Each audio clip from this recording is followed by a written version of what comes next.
utilize the strengths that they have. Worldview. That's the impression that I got there. Right. Yeah, I agree with that. I can see that. Did you happen to catch? I don't recall what denomination he was. I was just curious. Did you happen to catch that? He mentioned millennialism. Is that a denomination? I'm not sure, but he was a younger creationist, but I don't know what specific denomination it was. I think I don't want to put too many words in his mouth. And it's kind of, it might be hard for viewers who are not familiar with this conversation to follow along with what we're talking about, but the point is that, at least in my view, he was willing to meet with me again on camera to continue the discussion, even though it was a very... You guys compared it to a hub and a wheel and spokes, but how do you... I mean, that seems to be a common theme for theists. You know, they have a bunch of... I mean, I don't mean to sound this derogatory, but a bunch of half-baked ideas a little bit, and they go, well, when you have a bunch of them, it all makes sense, but how do you respond to something like that? Do you have any thoughts on that, Jenna? Because I certainly do. Okay. Yeah, so Caleb, I think, and we even noticed this when Jenna and I did a breakdown video of a Catholic bishop who did a critique video of street epistemology. So we did a review of that one. That is on the Street Epistemology YouTube channel. But there's a very common retort from theists that will... It doesn't have to be a theist. You can be really, really into immigration or your political party, and you can say, I have so many reasons for thinking that this is true. You just can't knock out one or two. That's frustrating as a skeptic to hear that, because it's my position that we should have good reasons for our position that bolster our confidence in it. And if we come to realize that it's not a good reason to our own satisfaction, that we should allow it to impact our overall confidence in the claim. But when you have a cherished belief, it's really easy to say, but I've got so many other reasons that can backfill this. So this is why I try to oftentimes ask for like a numerical assessment of how much of an impact this would have on your view. Or in the case of Caleb, are there some dependencies going on here? Because he had mentioned faith at one point.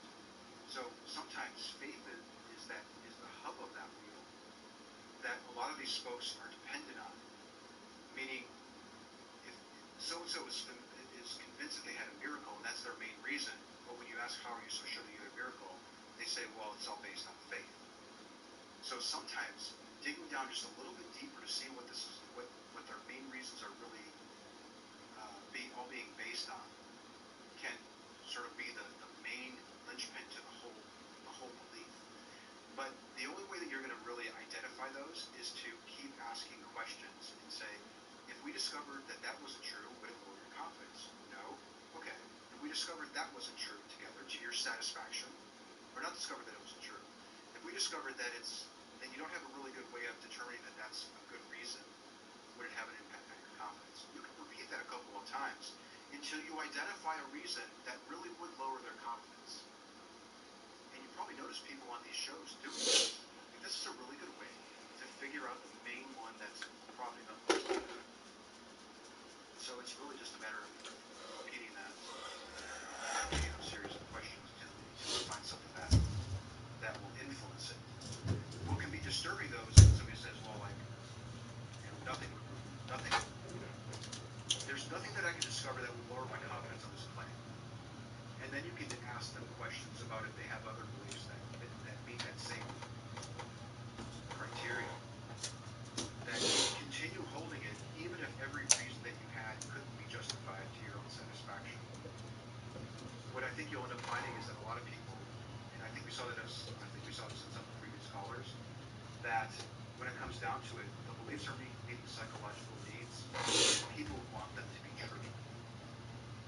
So you oftentimes have to explore what the belief is giving them. What benefit is this belief yielding to you? Because if they can identify that they're deriving value from the belief, and they can achieve that same value by not holding this belief or some other belief, then it might be a little bit easier for them to acknowledge that that's not a good reason.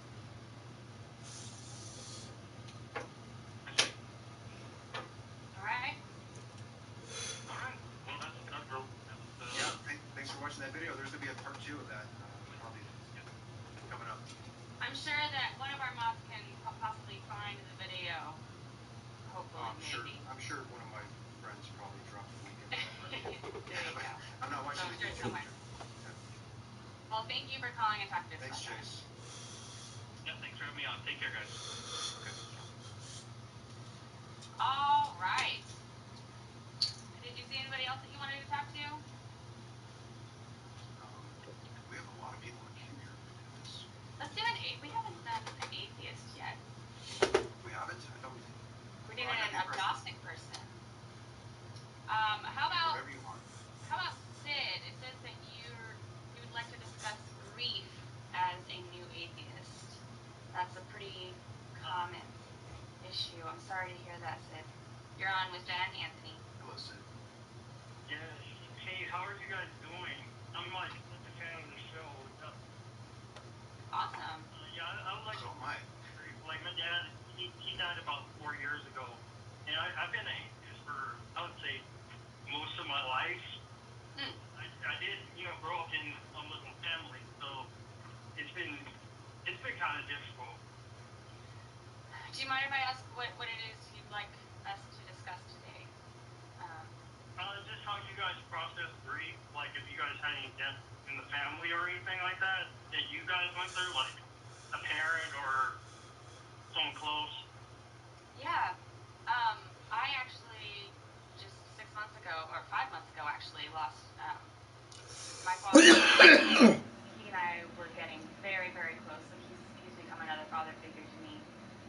So this is the first death that I've really experienced like hardcore grief from since becoming an atheist, especially. And the way that I kind of look at it, instead of telling myself, oh, he's in heaven or purgatory,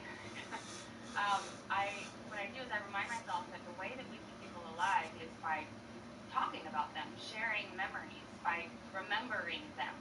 And so anytime I have a memory about my father-in-law, I share it with somebody who knew him or somebody that I care about, or even just a friend that I'm with at the time, and say, oh, this reminds me of this, because that keeps him alive in my head. And I think that's as real as anybody, if that makes any sense. It doesn't sound too woo. So would be. Yeah. Yeah, the remnants of the relationship are usually laying around. Photographs, like in addition to the memories that you have of them. Ornaments, like I noticed Jenna has her Christmas tree. After this, I'm going to go and put ornaments on our Christmas tree. And sure enough, there will be ornaments that were given to us from people who are no longer with us that literally made the ornaments that we're putting on the tree. And just maybe that idea of just taking a couple of seconds to remember them is good enough for me. Like they maybe even thinking like the impact that they had is something that they did for you that stays with you today. It's probably one of the best ways that we can honor them. It's tempting to think that I'm going to see them again. It's something that a lot of theists think is the case. Sometimes a lot of atheists, especially if they were believers, it's something that they struggle with, this idea like the caller about the soul. It would be nice to see these loved ones again. It doesn't seem like that happens. So I guess I'm comfortable with the idea that I'm not going to see these loved ones again, but I have remnants of the relationship that I did have with them. And that's good enough for me. I couldn't ask for it. I mean, what else would I really need? I mean, I'm fine with that. I was just going to add one more thing, is that, I'm a total nerd, and I'm really obsessed with Disney, and there's a second Mary Poppins that's come out, Mary Poppins Returns. And there's a song that Emily Blunt sings about to these kids who lost their mother. And she says that you can find her in the place where the lost things are. Now, it's very imaginary, but you can go to the place where the lost things are in your dreams. So it's not like you can never see these people again. When you go to sleep, when you have these memories, you can literally see them in your head. And so I think that's when imagination becomes useful, is when you understand that you're using it to cope with things like this. Yeah, that's the tough part for me. Like, I just want to add one more thing. Like, with the loss, like, I don't know, it started to, because, like, I had some belief in God before, and when I had the loss, it felt like half of myself died. Like, and I started to like get into like beliefs in souls and things like that. I'm like, man, like maybe a part of me died with him, and then I have some kind of like idea that maybe there's an afterlife, because like I'm an atheist, like I don't believe in God at all, but at the same time, like I'm like, is it a possibility? And I think some days like maybe there's a possibility that maybe I'm not gonna see him again, but maybe there's an afterlife where he's somewhere, you know, doing well, you know. Mm-hmm. Yeah, it's a nice concept. It's a nice idea. Although there are some people that have passed that meeting them again in a future, what would you call that, like an afterlife, is not very appealing to me. There's some people that I really wouldn't want to ever see again. But these loved ones, yeah, like they were foundational to who I am, and they were foundational to who you are. And it can be tough to acknowledge that, gosh, I'm probably not going to ever see this person again. So honoring them with a song or perseverating on them to the point when you're falling asleep, maybe to inspire a dream. I've never considered that as an option. That'd be fun. Try it. Yeah, maybe next time I'll go fishing, I'll think about them. But thank you guys for having me on. I hope you guys have a great day, Anthony and Jenna. Thanks, Thank you, Sid. Great call. Appreciate it. A little easier. All right. I always feel pressure to read these descriptions. Don't you? Yeah, I mean, I usually read them here and there throughout the call, and then keep a number in my head. So I've got one off the top of my head. If you don't have one that's jumping out at you. Okay. Well, there's some ones to discuss using street epistemology to discuss politics. Let's do it. You want to do that one? Okay. Let's do it. Okay. All right, so we're on with Sam. Sam. I'm a huge fan of the show, Anthony. I've watched many of your videos on YouTube. I'm a huge fan of street epistemology just as a conversation tool. Jenna, I want to say congratulations on the pregnancy, and very excited for you. But my question is, I ran for office a few times. Ran for a General Assembly seat where I live, and I've found a little bit of difficulty using the technique in street epistemology to discuss politics. I think it's part of it is that people are a little bit more suspicious of of you whenever you start asking questions like, what's the number one reason that you believe this, or what's the best piece of evidence for this belief? Why would they be suspicious about that? And I think that's a fair question, honestly. It's an unusual question, so maybe that what you think is causing the suspicion? I'm not sure. I was curious as to whether or not you had tried, talking about political topics.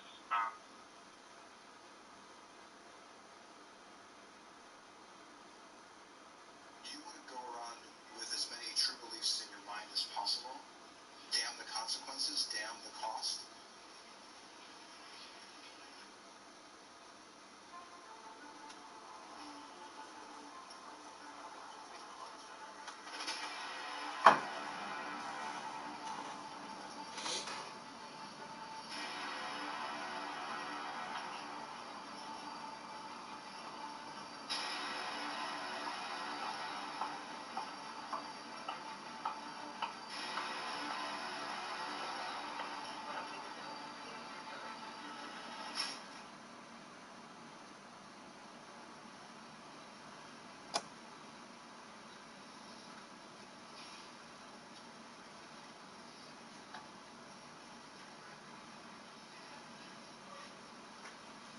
Morning.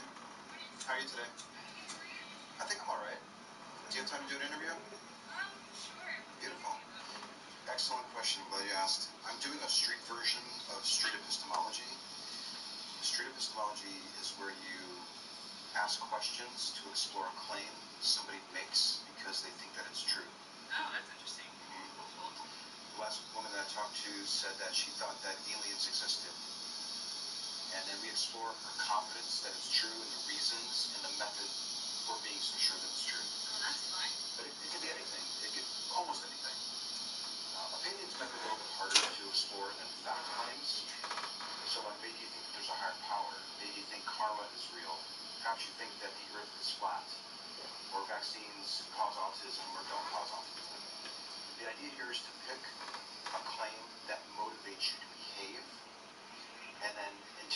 by using questions in a respectful way. Alright. I got you. What keeps you busy here, Bella?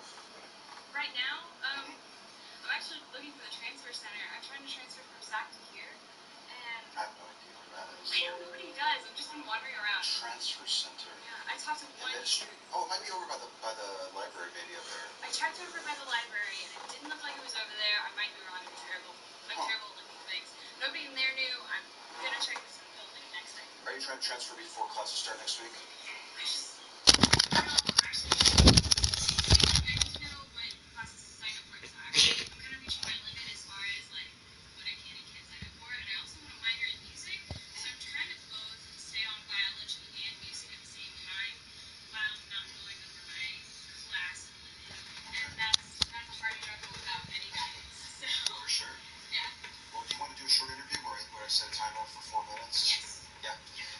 The thing about the timer, though, number one, I tend to forget setting it, so I'm going to try not to do that. Totally. And then when we hit 4 minutes, sometimes the person that I'm speaking with is so engrossed in the conversation they want to keep going, and that's fine. We can do that too. But my first name is Anthony. Hi, Anthony. Hi. I'm Delia. Delia? Yes. Okay. Are you okay if I record this? Yeah, go for it. Okay. Thank you. And I've got a second camera up there. Awesome. I'm going to hit start. That's actually really cool. Angles, like maybe there's something distracting going by, or something of interest going by that I want to actually capture, so I can kind of jump. But how do I spell your first name? Delia. Delia? Is that how I say it? Yeah, well, I pronounce the E like an I, so Delia. Delia. Yeah. Delia, okay. I threw out a couple of different claims that we can explore. Mm-hmm. Ideally, it's something that you think is true, or maybe you're starting to question even. But in any case, you act out on it because you're convinced to some degree that it's actually true. Okay. A good example might be, I'm sure the spirits are real, and if I light sage, it's gonna chase them away from my apartment. Yeah, well, We can talk about anything. It doesn't have to be supernatural either. because, like, I'm, like, iffy on the spirit thing, so I don't know if I can necessarily do that. What on the spirit thing? Got that weed strong early in the morning, though. May I ask why you're iffy on the spirit thing? Because, like, it's hard to believe, it's hard to see what's a ghost and what's not a ghost. But, like, for comfort reasons, it's nice to believe that there are spirits here, as in the guardian angels. Or, if you want to go the reincarnation route, it's nice to think that if you see a bug on your wall, it's like, oh, it's my cousin, you know? I had an interview with a woman who, she was elderly, there was years on a trail, and her husband had died, and like a week later, a hummingbird maybe landed on her shoulder, and she just got so emotional about it because she was convinced that was her husband coming back. And I think as we started talking, she began to understand that I'm deriving comfort from thinking that it's the case. Yeah. But she really couldn't be so sure that it really was. So yeah, I think you're right. Like, I think sometimes we can have beliefs that give us comfort, but they're not true. Yeah. I'm interested in something that you're certain, or you're fairly certain is true, and then I want to get into your reasons. And your reason might actually be, well, it gives me comfort. It would actually be interesting if we pick something that you were sure is true, and then we uncovered that the reason why you think it is because it's giving you comfort. Yeah. I'm not saying that that's the case, but it would be interesting that happened to be the case. That would be cool. But I want to figure out your reasons and how you're verifying that those are good reasons to justify your confidence that it's true. Gotcha. Yeah, I'm going through a period of time where it's like, I'm like working on my religion, so I'm like iffy about that as well.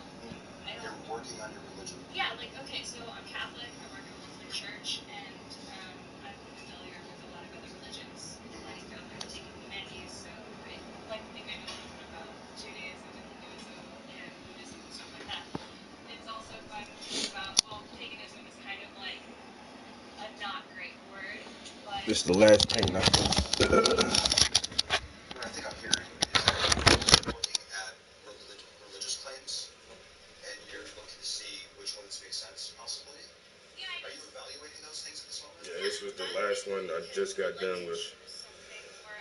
Start working on. As you can see, one of my major themes is black people reading books. That's interesting. A black person reading a book. A black person reading a book. Black person reading a book. Black person reading a book.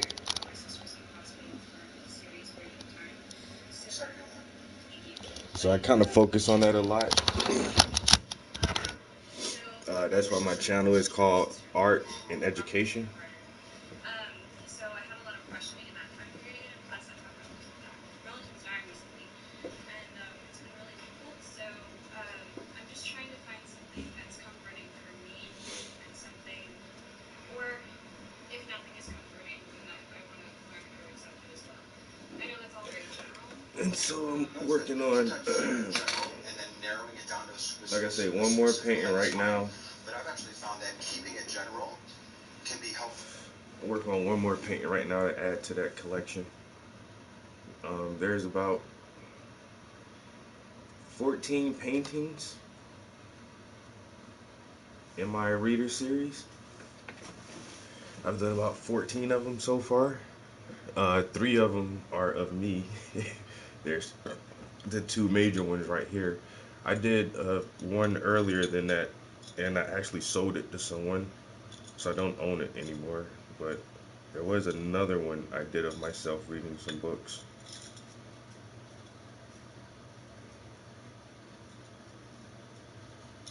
There's this one bud that I want the fuck out of here. Come here, bitch.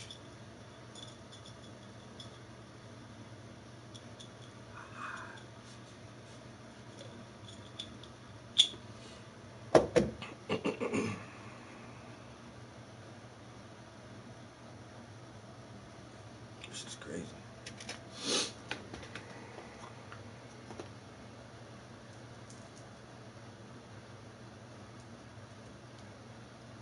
But yeah, I know it's early in the morning, so appreciate you jumping in the stream. This stream is for nerds and nerds only. So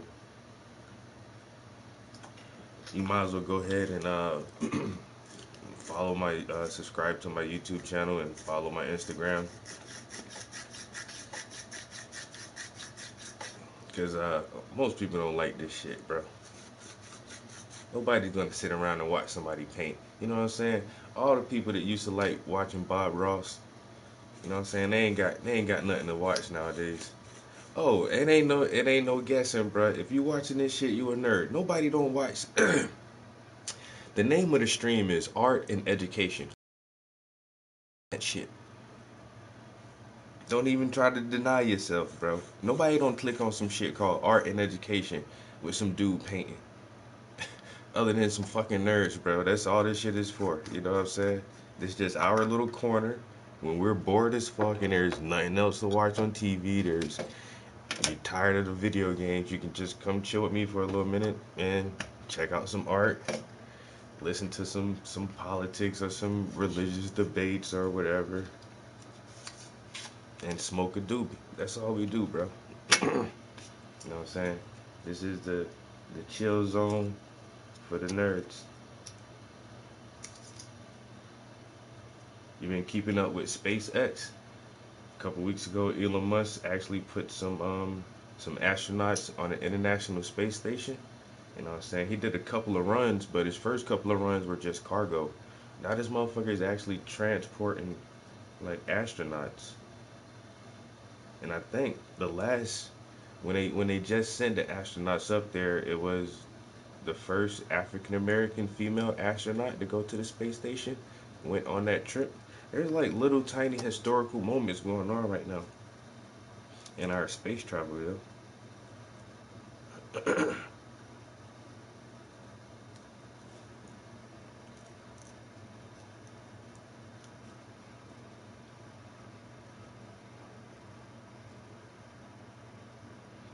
I'm trying to see what they're gonna say about oh, it's 1 a.m. It's like 3:30. Oh, it's almost 4 o'clock for me now. It's like 3:45. Just woke up, had to go take a piss. Couldn't go back to sleep. I was like, fuck it, might as well go in the studio. Ain't shit else to do if you can't sleep.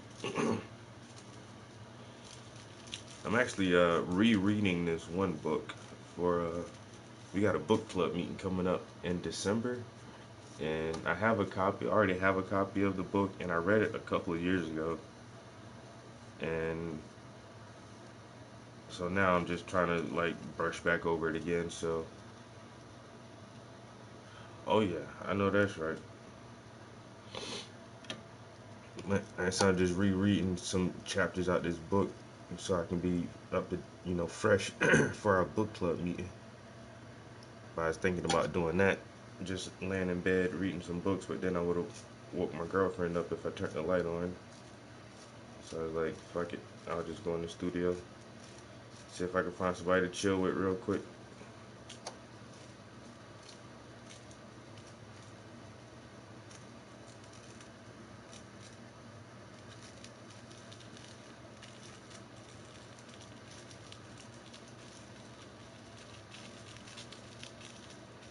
I always like to show people too, like you say, you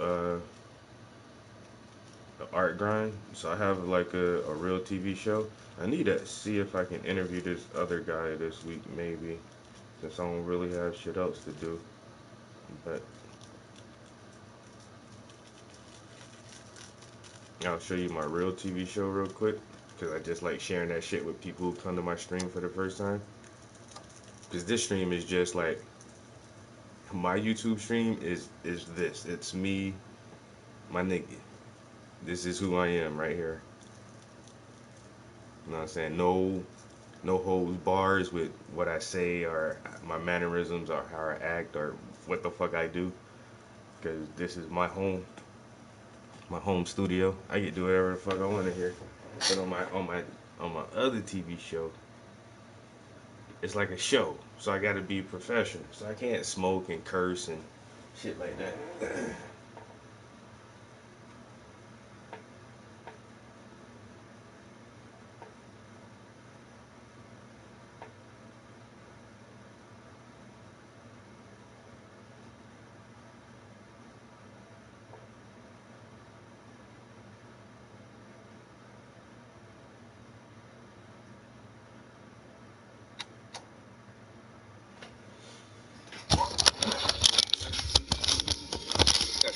I'm your host, Travis Prince, and today our guest is Matt Cannizzaro. Matt Cannizzaro is a 2020 grad from Marywood University.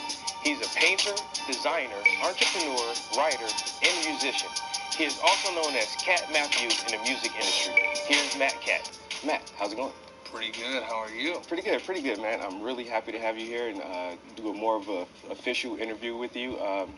Last December, we were at the Alpha Gallery for the member show, and we did a small interview then. So I definitely wanted to bring you back and have a more in-depth conversation about you and your art. Honored to be here. Thank you. The first thing that I want our viewers to know is a little bit about. Gotta get that sleep. I'll be here all the time. You'll catch me again, trust me. Trust and believe.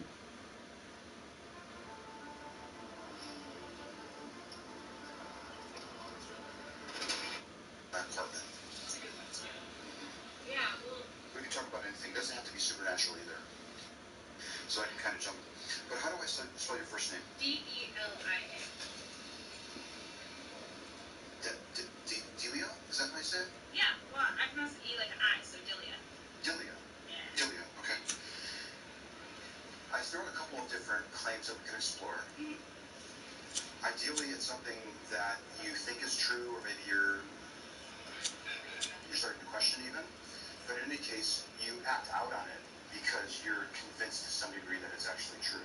Okay. A good example might be, I'm sure the spirits are real, and if I light sage, it's gonna chase them away from my apartment. Yeah, well, Get some We can work talk about anything. It done. doesn't have to be supernatural either. it's like, I'm like iffy on the spirit thing, so I don't know if this is really right with that. What on the spirit thing? Iffy. You're iffy on the spirit thing. Okay. May I ask why you're iffy on the spirit thing? Because, like, there's, it's hard to see what knows, but, like, for comfort reasons, it's nice to believe that there are spirits here as, like, guardian angels, or, if you want to go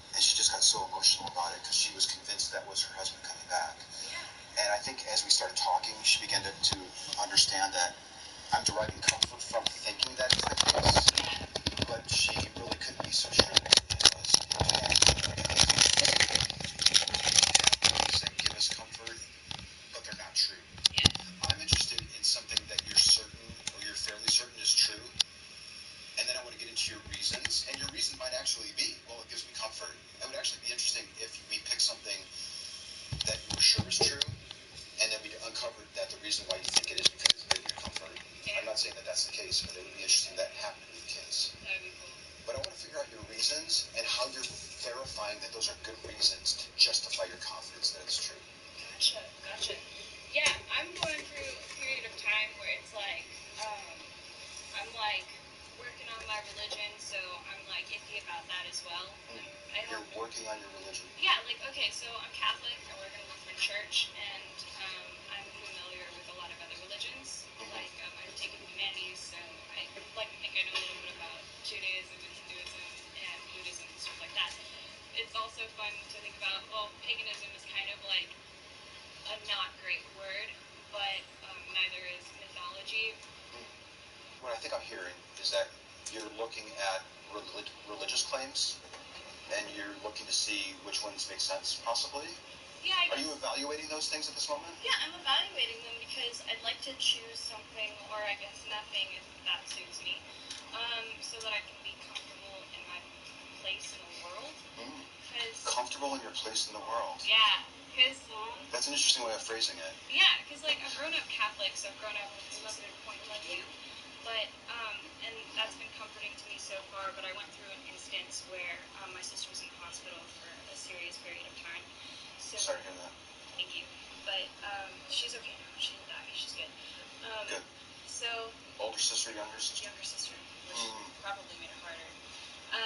So I had a lot of questioning in that time period, and plus I've had relatives die recently. And it's been really difficult, so I'm just trying to find something that's comforting for me, and something, or if nothing is comforting, then I want to learn how to accept that as well. I know that's all very general, but... No, that's good. Sometimes starting general and then narrowing it down to a specific claim is fine, but I've actually found that keeping it general can be helpful as well. Yeah. At the very start, you had said something interesting. I made a note of it, and it was something like, you're iffy on the whole spirit stuff, like angels, because it can give a person comfort, and it may not be true. But what I'm wondering here, when I was listening to you, it sounded like you were saying, I acknowledge that religious beliefs could give me comfort. Is that kind of what you're saying? Yeah. And I want to build off of that with a question, if that's okay. Yeah, go for it. My question is, could you find a religious claim that meets your criteria of giving you comfort and it not be real? Yeah, I'm working on that. That I can't answer yes or no, because, for instance, we'll go with the big hot button one. If whether or not God is real, if it would become me that he was real, or she, you never know. That would kind of be like a rock that I could confide in. You know, I could like pray every night and feel that somebody is listening. If you thought that God was real, it would be a rock of comfort for you. Yeah, well, I mean, that's what everybody says. You know, when you go to church, the main thing is, like, he is my comfort and my strength and all that stuff. So, I feel like for a lot of people, that rock solidness and even the way that they phrase things is, especially if loved ones have died or if they've gone through a difficult period in their life, it's so much more comforting to have that rock to not have one at all, or even to have one that's so, like, popular, so, like, easy, like you're walking down the street and somebody could be like, bless you, and you're like, oh, good, another Christian. You know, it's comforting in community, and it's comforting in that material support. But if I were to accept that he or she is real, or not even accept that he or she is real, if I were to just continually wonder about that while I'm praying, I'm wondering if that would still be a comfort, you know? I think what I hear you saying is that if you found yourself questioning whether the rock of comfort was really there, it might interfere with your ability to derive comfort from it. Yeah, which is why I'm so tentative to, like, accept that it's real or not. Because what if I accept that it's real, and then 30 years down the line, there's this huge shaking point in the foundation of my belief, and then I start back at square one. Like, that's an interesting place to explore and to read about other people going through that crap, but it's not fun yourself. You know, you go through a lot of, like, Of course, it could be devastating to think, my goodness, something that I thought was a rock of comfort was an illusion. Yeah.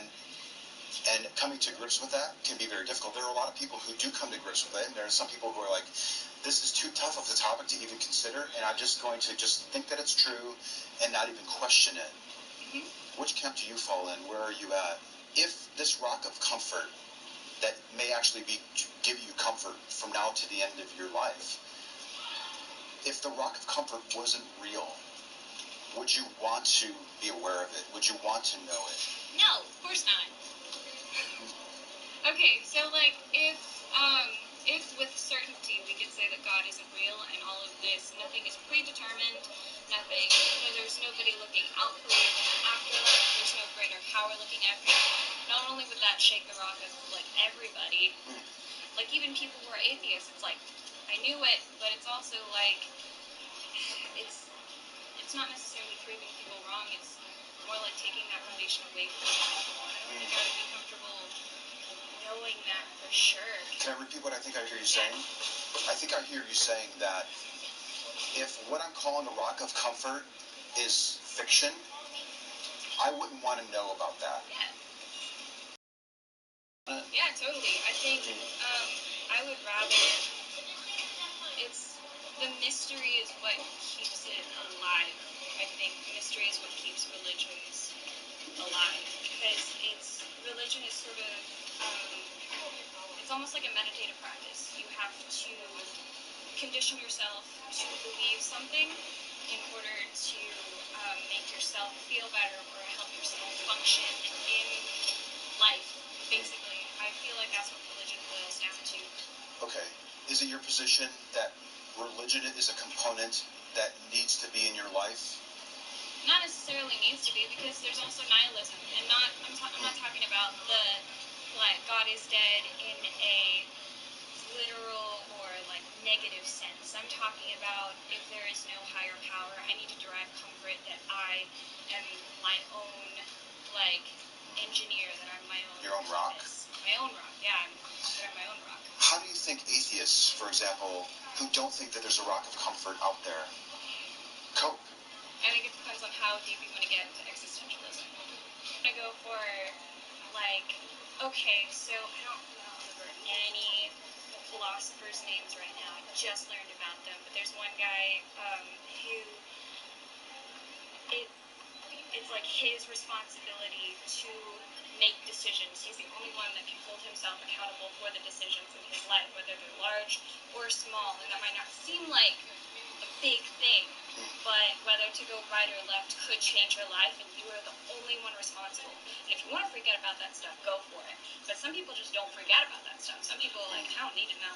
Some people just go for it. Like, if I get this job, whether or not like it happens, like either it's gonna happen for a reason, or maybe they're just like, I don't know. I feel like people have to derive some belief in something. So maybe it's just a little like karma, or maybe it's not a totally religious thing, but maybe it's like c'est la vie, you know?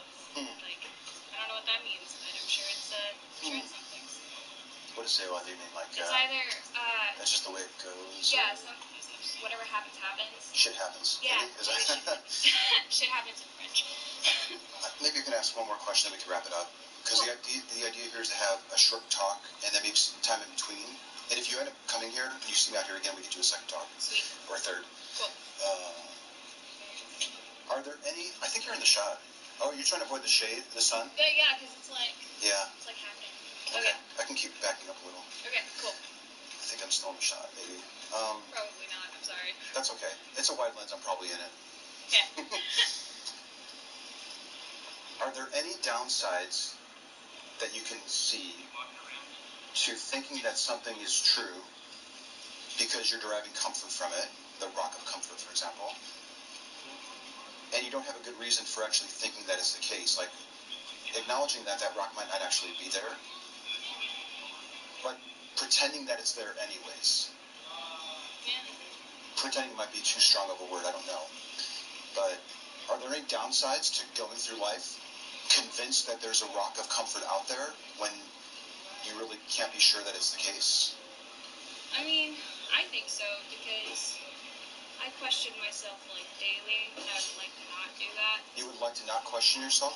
Yeah, because it's a source of anxiety for me personally, but then again, some days it's kind of interesting to question what reality is, or if whether or not if there is a rock. Yeah. Because just fun to explore different ideas about life. It's fun to go into philosophy. It's fun to go into psychology.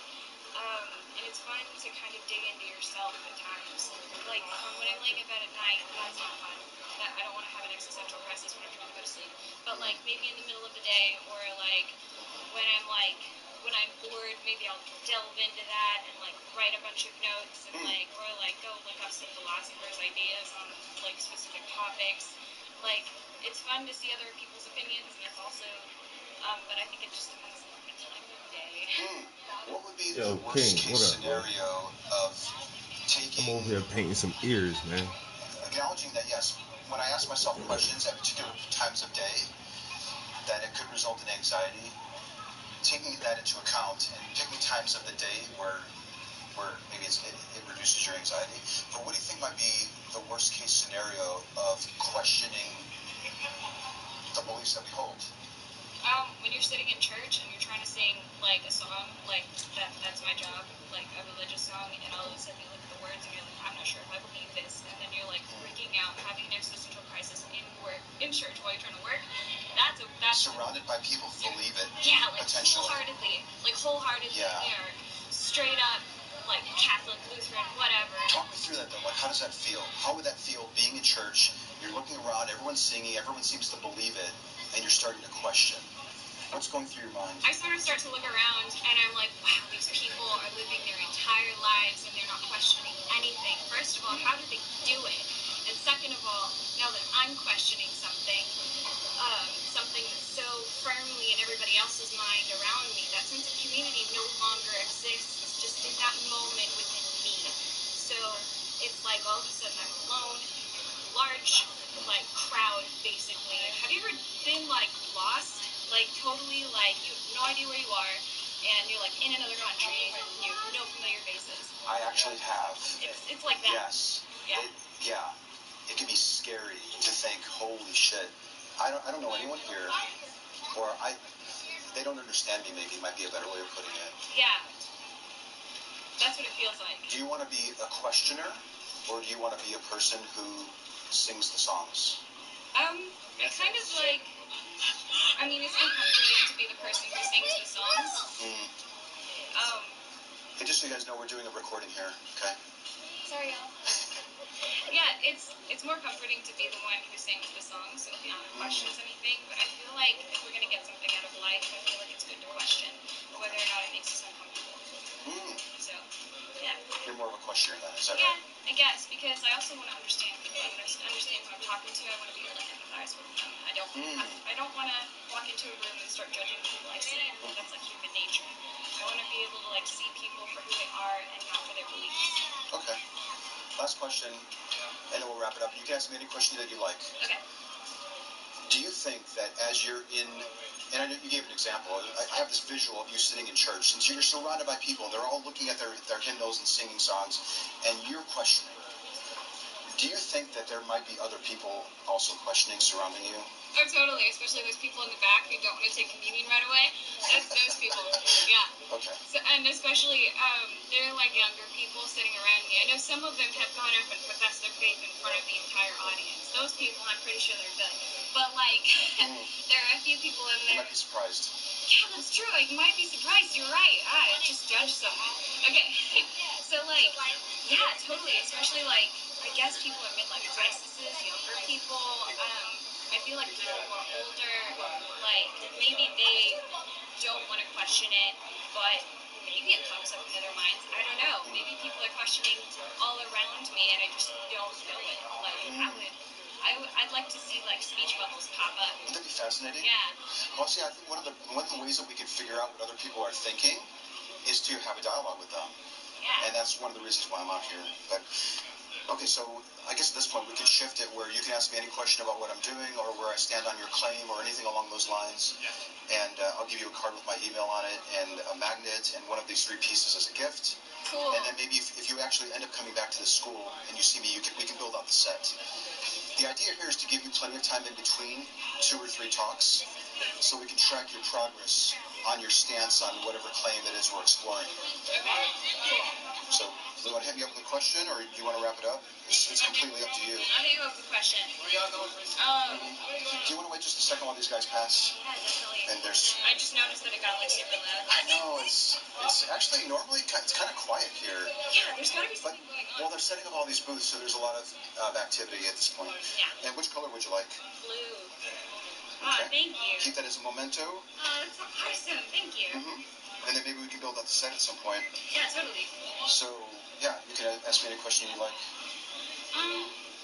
Well, Within reason. yeah, right, within reason. I mean, since we've been talking about all this stuff, I want to ask what's your stance on religion? Don't want to walk away judging you, so I'm not going to do that. Just... Do you want to back up just a tad? You might be in the shade a little better. Hold on. Is that right here. Is that good? Am I still in shot? I think you might be. Okay. Yeah. Okay. Either that or you just got like a YouTube video and I've walked out. Could you step just a tad this way? You might. Yeah. As long as it's not in my... Yeah, I think that's I good. think you're good. Okay. So what is your question? What's your stance on religion? We'll go with that. I know that's... My stance on religion, personally, I would be the one in the pew. I've been the one in the pew, looking around me, thinking, do these people believe this? Because I have questions. Yeah. I was the one asking questions at a very young age, and I was the one that came to the conclusion that, well, it might be nice to think that there's a rock of comfort out there. I don't have a good reason for thinking it. So I've abandoned that view. I'm open to believing that there's a rock of comfort and there's a higher power out there, but I think I would need something more than reducing my anxiety. And even though it might be more challenging to get through life to a certain degree by not thinking that that rock is there, that's kind of where I'm at. And can I ask one more question? Mm-hmm. Okay, so if you don't have a rock in religion, do you have a rock in any saying or any like little belief or large belief, Like, did you say a saying? A saying? saying. Like a mantra or something? Like a mantra or karma and dharma or anything like that to kind of No. you lead yourself, I guess. Like, I don't have a mantra or if you're asking me like how am I managing and finding meaning and purpose in life and Wait coping a through minute, difficulty, wait a I minute. answer that. I seen Trump The way legal that I do team. it is Hold by up, surrounding bruh. myself with No. friends and loved ones. This video, we have 5 more minutes in this video. I see the comment, but I'm gonna come back to that. I gotta see what Trump legal team talking about, yo. And then they said Joe Biden broke his foot. I ain't never really looked into that. I just seen the headline saying, oh, well, the headline said Joe Biden broke his foot, but then reading a little bit of the article, it said he was released from a hospital after doctors diagnosed him with a sprained ankle. So is it a sprained ankle or is it a broke foot? And like they already trying to get the old man out the way, yo, because they gonna make Camilla the first African American female president. Yo, that's how they gonna play this shit. I already know it, bro. African American female president. The same way. So now, yo, I thought they weren't ever gonna give the niggas another shot. But what they doing is to the black community, bro. This is what they doing. We gonna give y'all all the chances, and you're not gonna take it, Black America. You're gonna blow it, and therefore don't ever in your lives ask for anything else from the U.S. government. We gave you a man. We gave you the first black president with Barack Obama. Black America didn't change your attitudes then. We gave you a female black president with Kamala Harris. Black America will not change their attitude with this situation. And after that, white America is going to say, we've given you every opportunity. We've given you the leaders that you want. You will not conform. You will not grow. You will not organize as a people. So don't ever ask us for reparations. Don't ever ask us for shit again. Because when you had the chances, you didn't do it.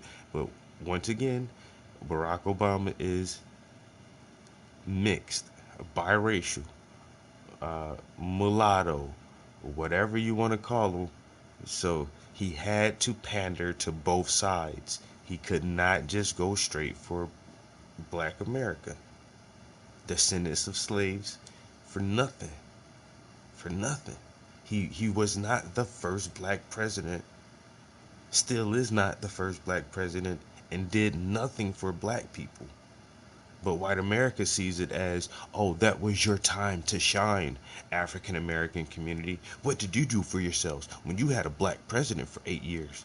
Well, we never had a black president for 8 years.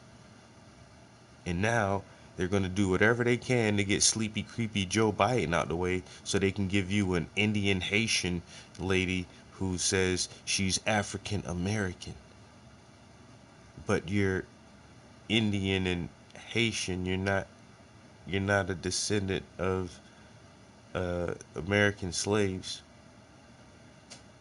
You're Indian. So how can she step on the scene and say that she's the first African American female? She's going to get in there and not do a damn thing for black America, and then white America is going to say, see, look people, you had 2 chances. Y'all still ain't do shit for yourselves, so we don't know how else we can help you. Our hands are tied. And after that, the African American community is going to be permanently shut out of all political, social, economic breakthroughs for another 10 generations. Shit is stupid.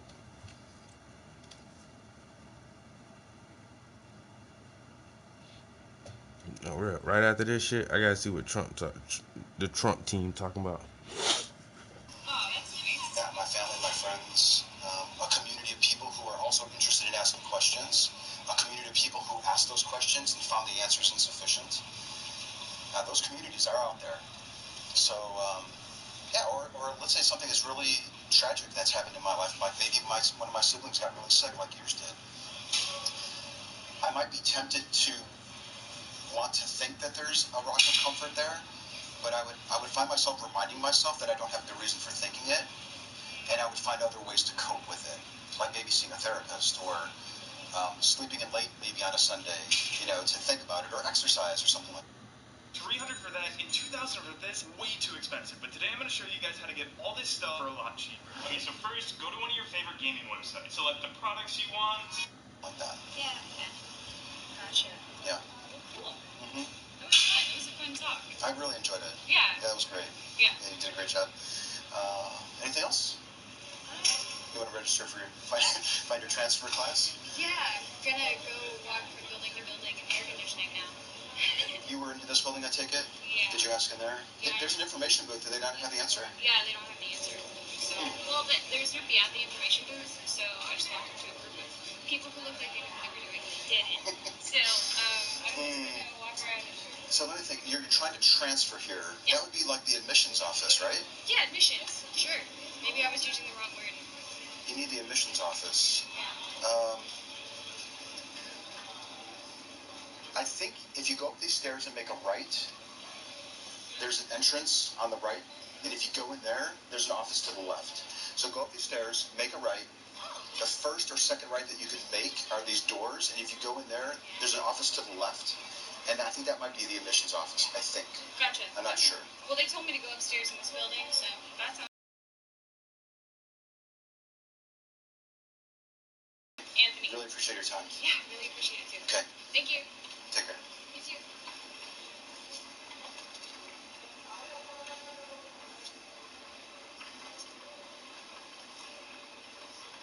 Rock of comfort, appeal to mystery. She was raised Catholic, so mystery might be a big component for her. Oh, I think I just dropped off.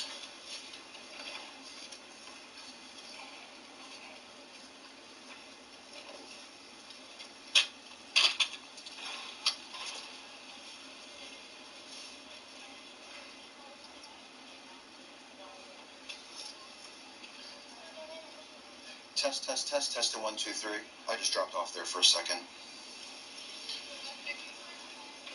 Yeah, I was getting a chime in my ear that my right AirPod was dying all throughout that conversation.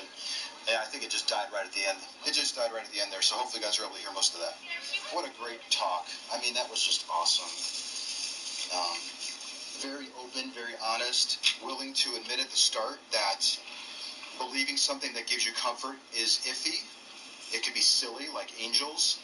The second she said that, we had a baseline from which to build off of. That's why I said that's really interesting. Let's talk a little bit more about that. But she immediately almost turned around and said, thinking that there's a rock, a God, a rock of comfort out there is beneficial. It's helping me get through life. It's helping to reduce my anxiety, possibly even.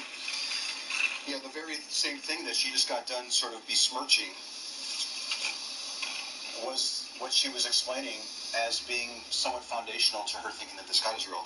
And then she started giving this wonderful visual of sitting in the church and singing. I think she said she was like studying, maybe like being a minor in music or something at the start.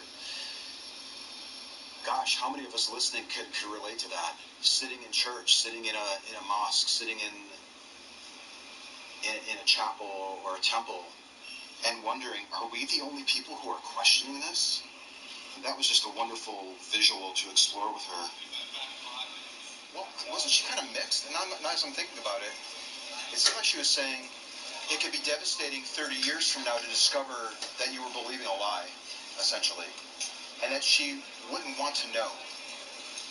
And yet she's in church, questioning. This is a great question for her. Why would a person question if they don't want to know?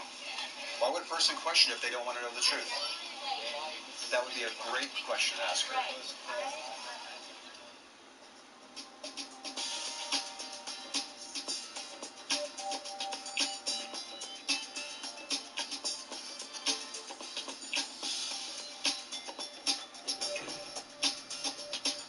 Let me see what Uncle Trump talking about.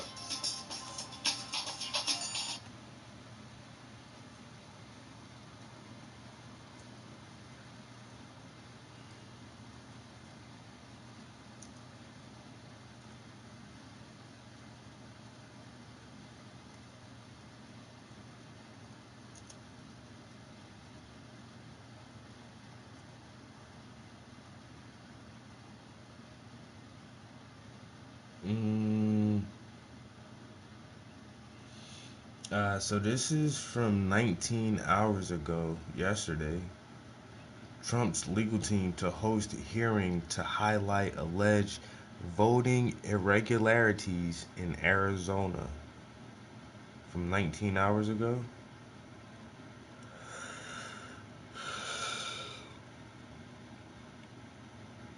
Alright, so the Trump team is headed to Phoenix this morning to try to still contest the election results of Decision 2020. That's right, Matt Yuris is out live this morning with more details on what you need to know.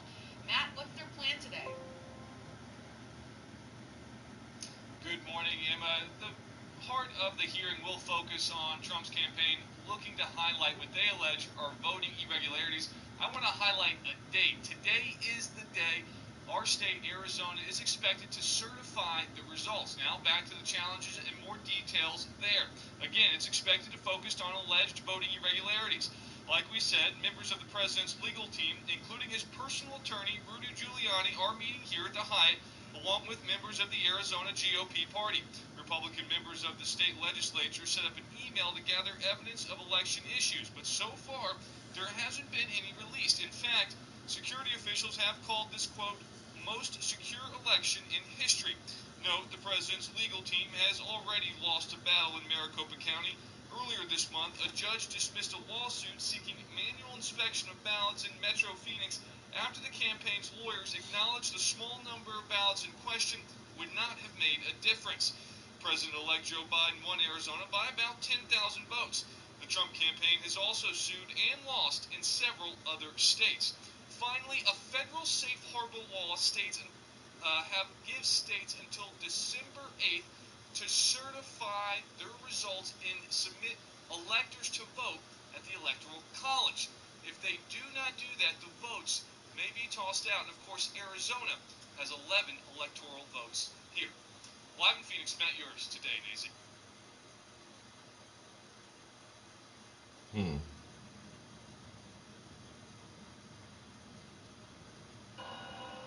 An airfield near Atlanta. Emergency doctor Mike Flickiger is embarking on a special mission. Destination, North Korea. They said, this is a medical evacuation. We need you to go in and bring him out. A mission to retrieve U.S. citizen Otto Warmbier, last seen in public 14 months earlier. A prisoner of the regime of North Korea. Warmongering between rivals Kim Jong-un and Donald Trump is at its peak. They will be met with fire and fury like the world has never seen. A silent mission on a difficult route. We elected not to use South Korea, China, or Russia to help us plan the mission. Days later, Otto Warmbier is back home, but he's fatally ill.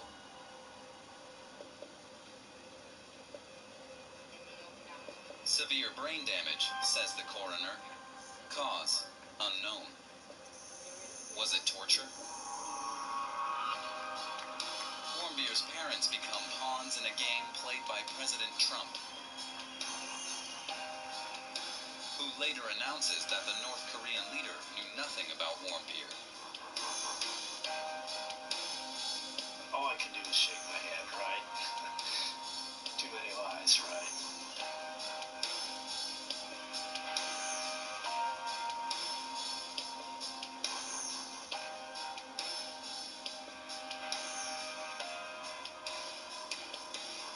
When the State Department sends emergency doctor Mike Flukiger to North Korea, his plane of choice is still in Africa. The carrier, Phoenix Air, often evacuates patients. But for this mission, Flukiger insists on the best plane and the best team. He doesn't even tell his family where he's headed. I didn't tell him exactly where I had been until the mission was over, because it was becoming more and more apparent that this was a special mission. I told him I was going to Korea to pick up a patient. I did not say North Korea. At Phoenix Air's headquarters, a second team Yo, led yo, by good Chief morning, Operator what up, Den guys? Thompson has to solve a logistical problem. The plane will not be allowed to refuel in Pyongyang. Currently, there are Pyongyang. certain sanctions that are in place between the U.S. government and the North Korean government, and for us to pay for anything, we would have to get special permits, which we simply did not have time to do. On the morning of June 10th, 2017, a Saturday, the plane takes off on its mission. Flukiger is joined by 2 male nurses and 2 U.S. State Department representatives. With refueling stops in Montana and Alaska, their flight takes them halfway around the globe to northern Japan, and hopefully on to Pyongyang.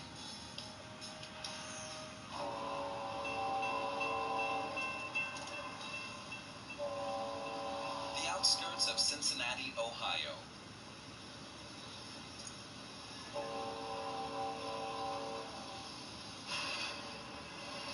Otto Warmbier grew up here, in the suburb of Wyoming.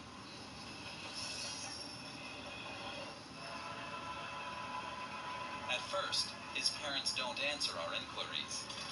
They aren't seeking the spotlight. The town has modest and affluent neighborhoods. Otto Warmbier's father runs a medium-sized business. Otto, the oldest of 3 children, is the pride of both his family and his high school. At graduation, he holds the commencement address. His future is mapped out. College in Virginia, a scholarship, a planned semester abroad in Hong Kong. But first, a New Year's adventure. North Korea. He books through a Chinese travel agency. Its slogan, "We take you to destinations your mother would rather you stay away from." He joins an international group. They have a great time.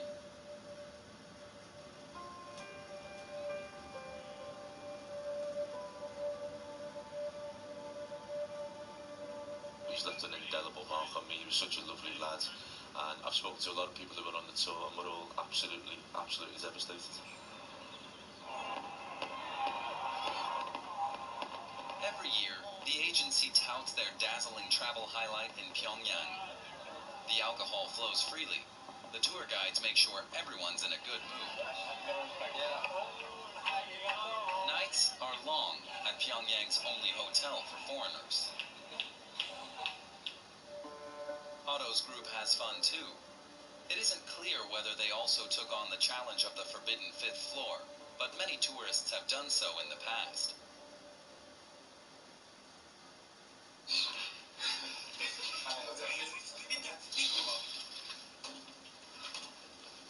It is the staff's floor, with hallways full of propaganda slogans.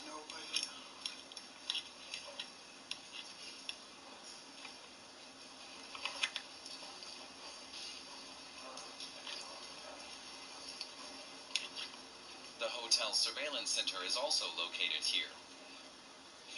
Tourists are usually just admonished.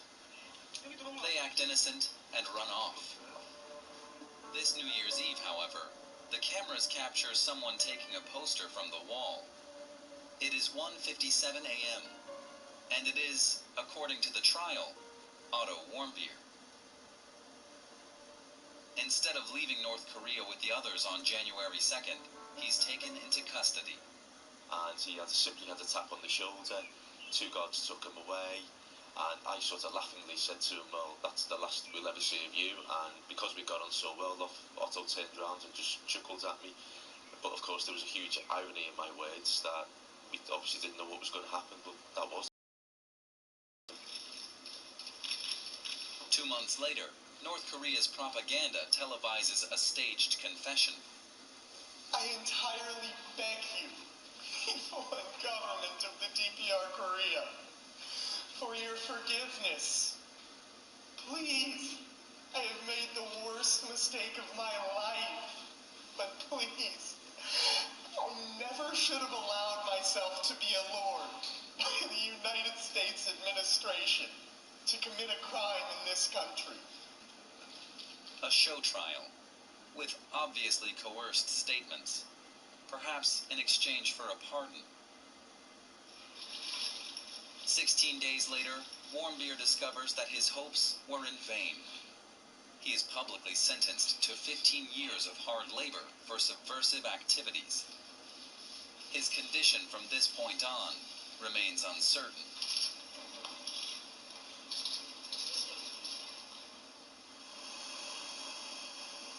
Shortly before takeoff, Dr. Mike Flukiger is given the few details known about Warmbier's condition. I had one small written note, one paragraph about his condition saying he was in a coma. That young French. What up? I'll put the camera back That's in really 1 minute, all I guys. knew, except that he had been hospitalized for 15 About to hit months. this doobie again. Was Flukiger worried about the threat of war? I gotta, Not really, matter of fact, he I'll says. pull it back now because I need to scrape this spot and put some more orange paint on my palette. Yo, y'all remember this story right here? Dude tried to snatch the poster, sentenced his ass to 15 years in North Korea. I remember that shit. When I heard the story about some other white boy went over to fucking Russia or somewhere and did some graffiti or something. Some graffiti on it. Get out his ass. I just really beat this nigga. Yo. Like, yo, word up. Other countries don't be on the same shit, yo. You can't go everywhere in the world and do some dumbass shit. Now you go to North Korea and they so strict, they only got one hotel where they let foreigners stay. And they got one floor that you're not supposed to be on because it's for the employees of the hotel. And you sneak onto the employee floor and then you snap some of their posters off the wall, like, what are you doing? In a whole strange ass country? Oh, hell no. You know what you get for snatching government propaganda? 15 years, hard labor.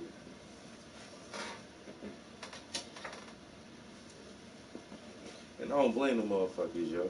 You know what I'm saying? Hey, that'll teach every American. You want to come out country, man? Hey, come here and act right, nigga. Just all you gotta do is act right. What's so hard about that?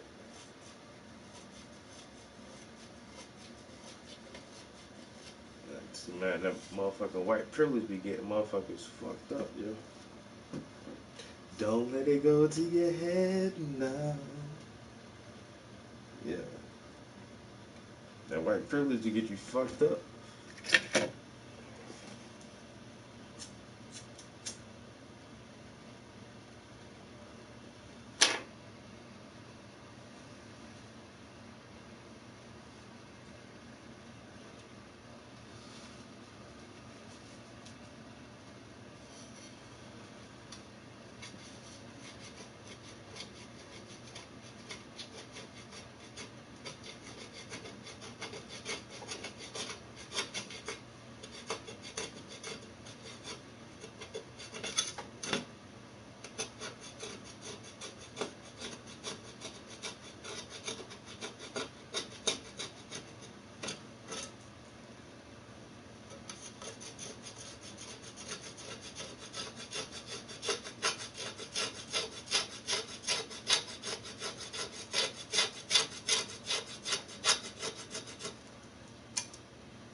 is headed to Phoenix this morning to try to still contest the election results in Decision 2020. That's right, Matt Yuris is out live this morning with more details on what you need.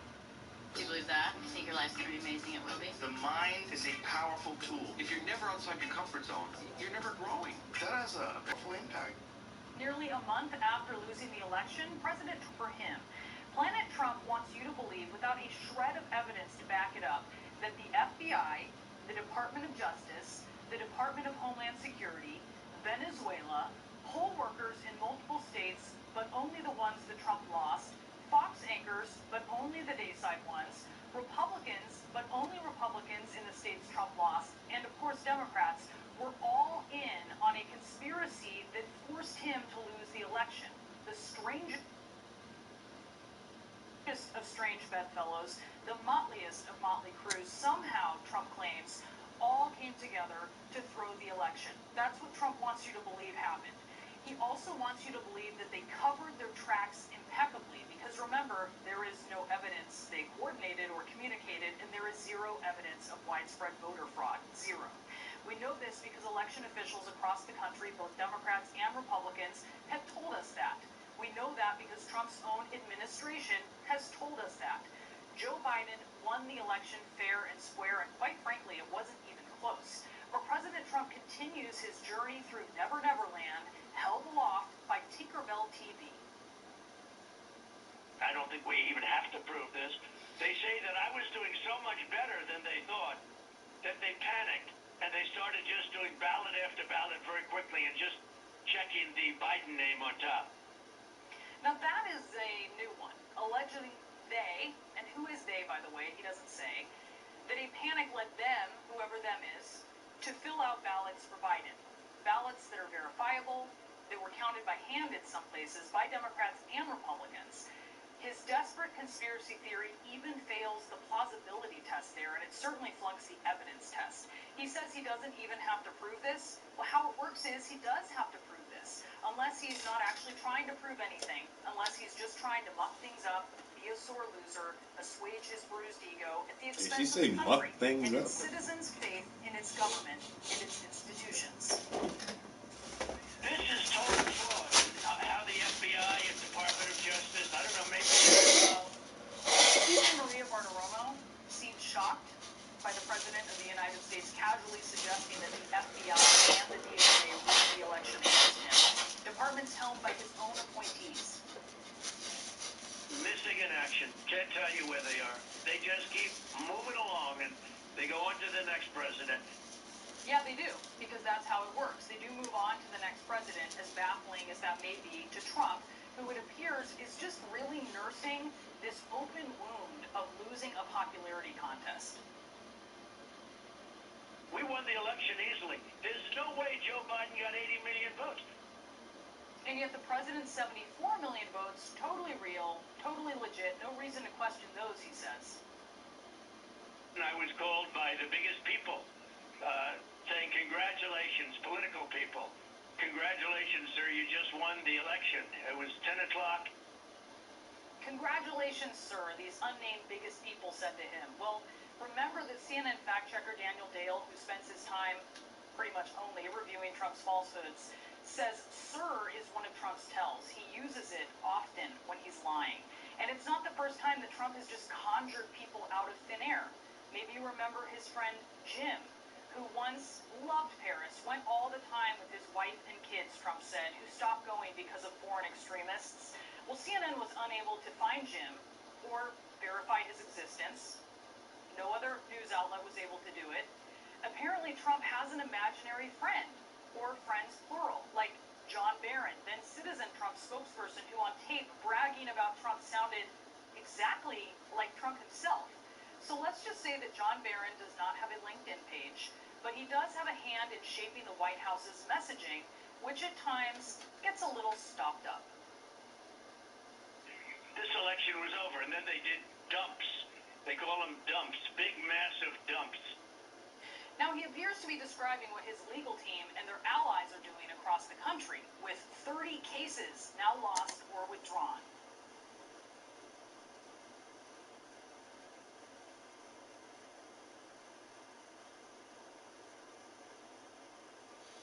don't know. It's kind of hard to listen to Trump sometimes. I can't even lie.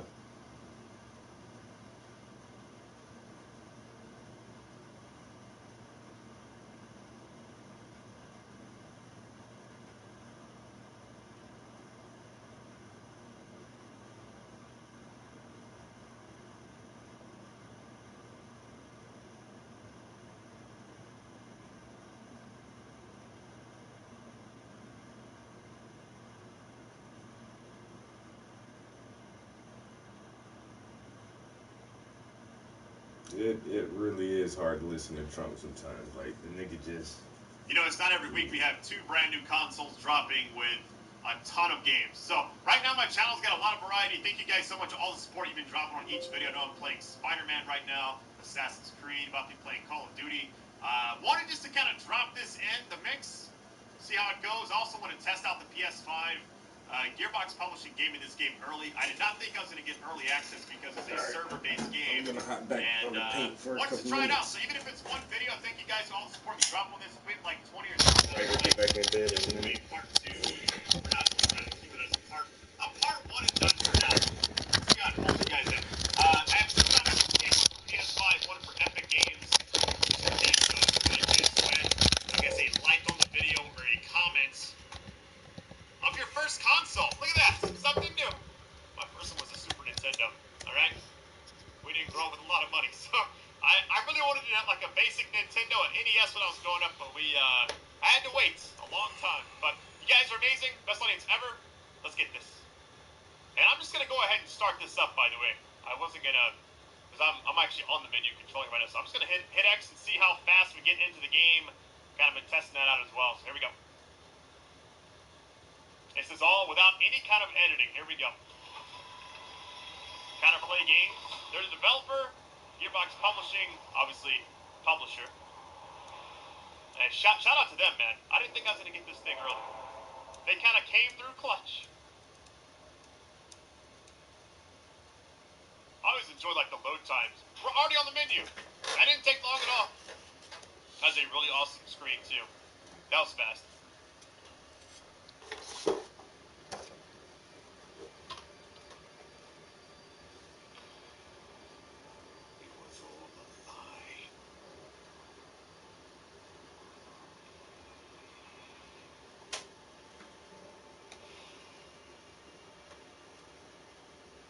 Macros sold us a vision he never believed in.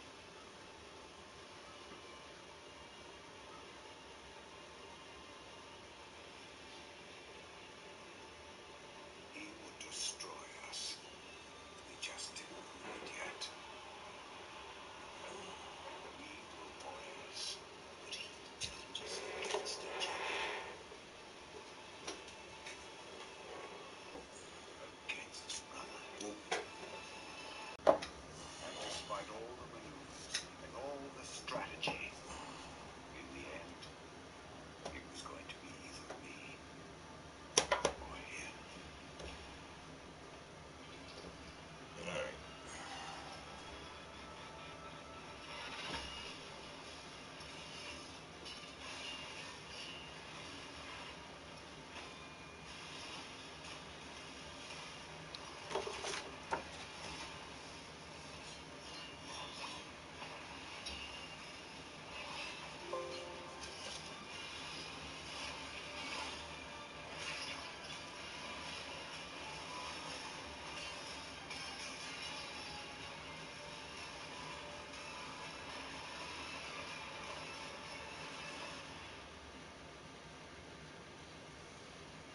Macros was the better warrior that day.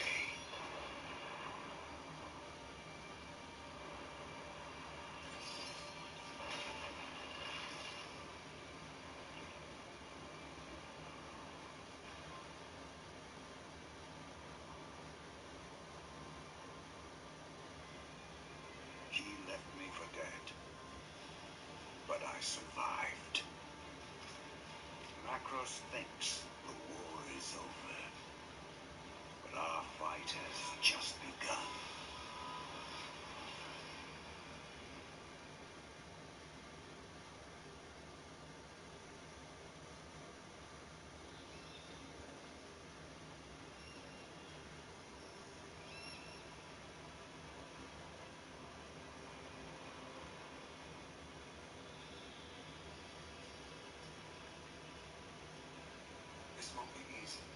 They've got 1,000 men in there defending it. If anyone can get it there, or attack it. You understand how important this mission is. The weapon we need is inside this temple. Sir! You can count on us. You two cover the back. I'll take the front.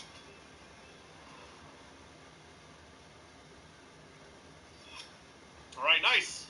Guess we could kind of check out the movement. Light attack, heavy attack. I'm guessing there's no... Oh, look at the dashing. Ooh, that's nice. And it's infinite, too. Yo, that's sick. Alright, here we go. You break these. I looked at the control screen, too. Hold on. It's sluggish. Aim at blue active phase node. Hold circle to teleport towards it, okay? That's kind of cool.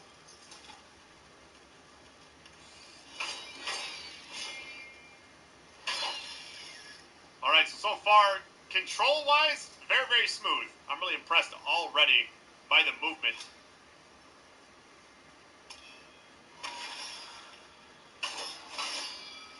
Oh, that's so cool. A finisher?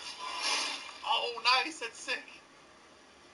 Which reminds me, the first time I played, like, The Division and Destiny, I was going to say Anthem, but, we all know what happened there. Oh, what was this? I got some loot. I got +8 of something. Hold on. No? So, hold on. I see the select character. You can actually have multiple characters, too. Nice. All right, let's try this thing again. Is there a jump button? Oh, to jump. Circle, really? That's a strange, strange one right there.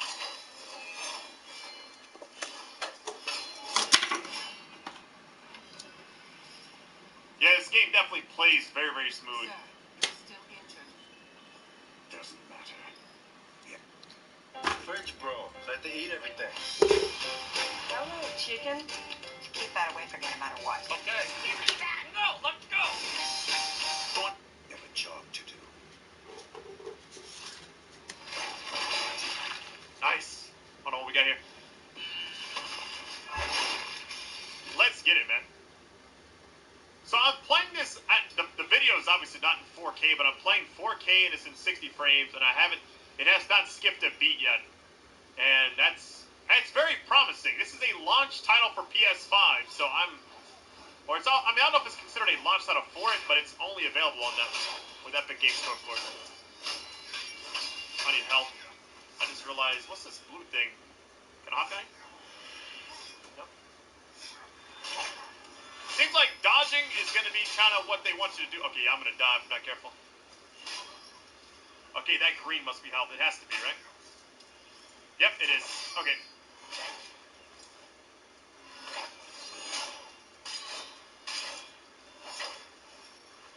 So X, dodge everything. Looks like it's pretty smooth as well.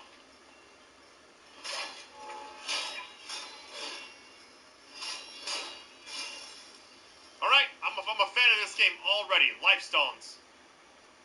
Okay, so we got that. Your Lifestone has 3 charges. Refilling whenever you pick up excess green health globes. Okay, that's what that icon is. Find green health globes from defeating enemies. Got you. Okay, I didn't quite need to do that, I feel like. What is this? I wish I knew what those things were. It's the Godfall symbol, it looks like. Alright, let's get going. Let's get moving, baby. She won't want to leave the temple, Orin. I know. I wonder if there's a block button. Right now, it's just like an evade, and that's it.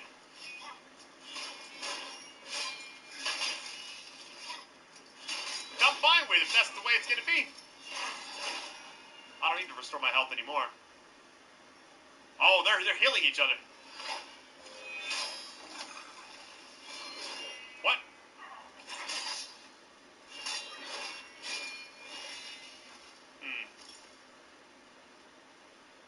Feels, I mean, I'm going to be honest, the game feels amazing.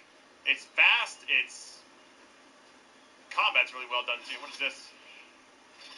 Okay, I was wondering. Here we go. Ooh, that was clean. Yo, let's get it. I plan on trying to cover Demon Souls as well as another one I want to check out, but I didn't get that early. We're just going to have to see how it goes. But this game, I can see myself playing a loot-based game at launch. That might pull some people in, I feel like. There we go. Alright, let me try doing it now. Let's see. It takes like a second to pull out the shield, though. You see how it has to, like, open up? Let's try this again. Not too bad, not too bad. Get hit, though. I gotta be careful. Alright, nice. I know this game's got the multiplayer and all that stuff down pat. I wonder if you break these, do they give you, like, green, maybe? Oh, they do. Oh, my. Hold on. Let me top off really quick, because I'm kind of low on health right now. That's so nice. I think we'll have to just go ahead now. I need to stay on top of that. See how it takes a second to get the shutout? Watch this. Like, it's like that. It has to, like, spin open almost. Alright, shield throw. Aim. Oh, my goodness. Hold on. Damage enemies and knock them down. Shield throw has a short cooldown. Let's try it. Yo, that's nice. And it's, the cooldown is like a... Okay, so if you block with it... Okay, it still does it.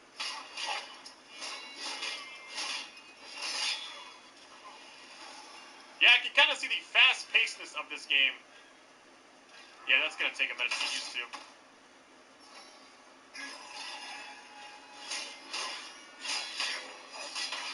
It's kind of going in. Woo! Oh, it blinds everybody, too, when you do that. Like the perfect parry blind thing. Let's go.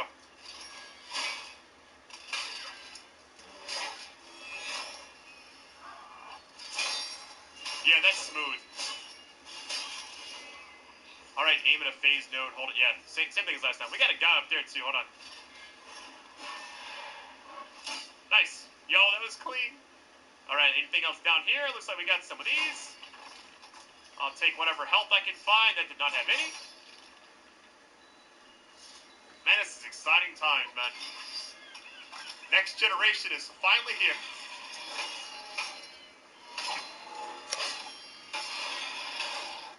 Bruh, you not getting no PlayStation.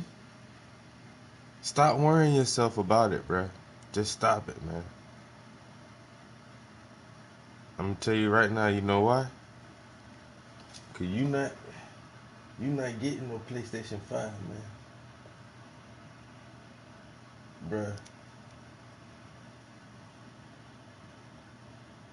you not getting that, man. Ain't nobody else getting it. They all gone. Nobody has a chance.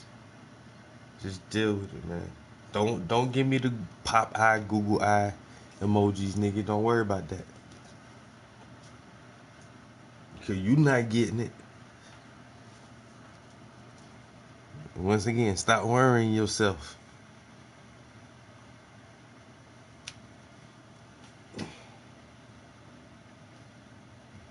Just take it off your mind, bro, like I did. See, at least I got to touch it and hold it and play with it though. So I'm good now. It's all the hype is worn out for me. So I'm okay. So I know I'm telling you not to stress, but I done got my little PlayStation 5 fix. At least I played that shit. That was my cousin. I went to my family house for Thanksgiving. Yo, but this nigga got everything, man. He don't even play that shit, bro. He just got it just to have that shit. I ain't gonna lie, I'm about to put my cousin shit on blast. Yo, this what he do, yo. Look at his fucking, that's his PC. Yo. That's how he be gaming, yo. He played Destiny on PC, bro. He be playing Destiny all day on that shit. And it's like I'm over their house for the holidays, and I'm like, yo, you not playing the PS5? He like, nah. Me and my clan are gonna do a raid on Destiny. It probably takes us like 6 hours. I'm like, where? Man, give me the fucking PlayStation, man. I'm going in the other room and play the PlayStation, man. Fuck that. Fuck that Destiny raid on PC bullshit, man. I'm trying to see what this PS5 working with, man. So I was up all of the night. Listen, bro. When I say all of the night, I was up, nigga, playing PS5. It ain't no difference. That's all I got to tell everybody. Right now, the hardware is there, but they don't have any next-gen games out yet. None. And even with Cyberpunk, when you listen to the developer really closely, Cyberpunk said, Project CD Red said, oh, we're going to put out a next-gen upgrade patch for Cyberpunk sometime next year. Even Cyberpunk isn't a next-gen game. Can you play it on PS5 day one? Yes. But you can play it on PS4 day one as well. And it's going to be the same game, basically. Maybe a smidget better on the graphics. But I got the PS4 Pro. So it's not going to be that much difference until they do a full next gen upgrade patch on that shit. And that's what I just realized now. It's just like when I played it myself, bro, like the graphics ain't no different, bro. It's not right now because I didn't play any next gen games. When people was like, oh, Ghost of Tsushima, but you can play that on the PS4 and it doesn't look any different on the PS5. The only thing that really was like majorly different was the controller. But even with that, like the controller part, you can only experience all the new features on the controller with a next gen game. And the only next gen game that was on there was my cousin had the Astrobots just like built into the console. That shit, you can use all the features of the controller when you play the little Astrobots mini game. But other than that, we're all just gonna wait, and it's okay, bro. Trust me, it's okay, cause that shit, it's not, the software isn't there yet. It's gonna be next year or the year after before we start getting like true to life next gen games with all the features, all the memory capacity, all the ray tracing, and everything else that the hardware is capable of. Because right now it's just not there. Even Spider-Man Miles Morales, but you can play all of that shit on PS4. So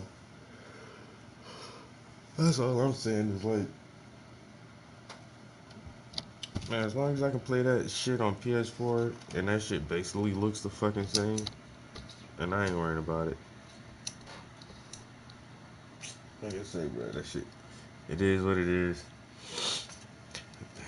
Motherfuckers like us, we just gonna have to stop wearing ourselves. Cause I ain't gonna get one, and you ain't gonna get one. Well, I hope you get one. I hope you do. Cause if you do,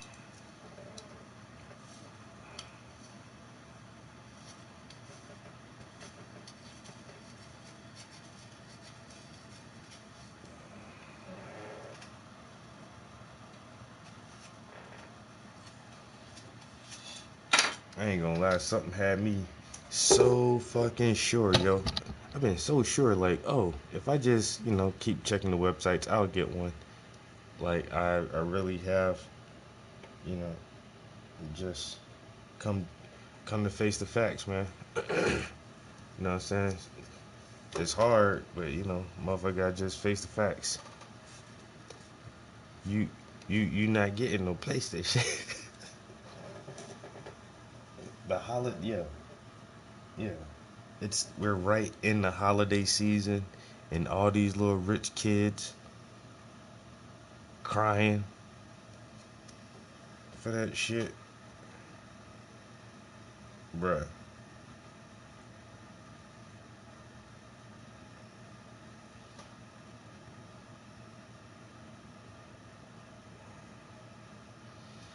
But once again, on top of that though, like if you really, man,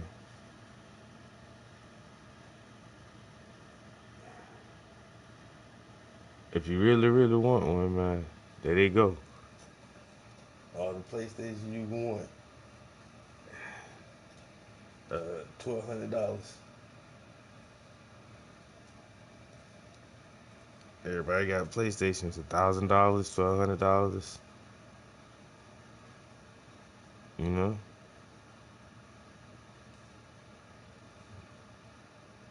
I mean that's if you want it bad enough. You know, if you want it bad enough, you can definitely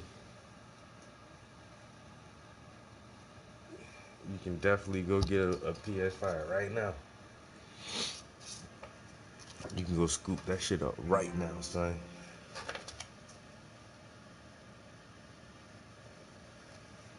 But that all depends on how bad do you want that motherfucker. And me personally, I ain't gonna lie, I want it real bad. I don't want it $1,200 bad though. Like I don't want it. I don't want that shit that bad. Like, I mean, I'll wait. They are gonna make more PlayStations, right? Yeah. Do you know when? Oh no, we don't know when they're gonna make more, but they're definitely gonna make more PlayStations. Okay, well, I'll wait. You sure they're gonna make more? Oh yes. Yes. We're sure. We're gonna make more PlayStations. But you can have one now. You can have a PlayStation now. For how much? $1,200. Oh no. I think it's worth the wait. Are you sure? Oh yeah. I'm sure it's worth the wait. Compared to $1,200, I'm good.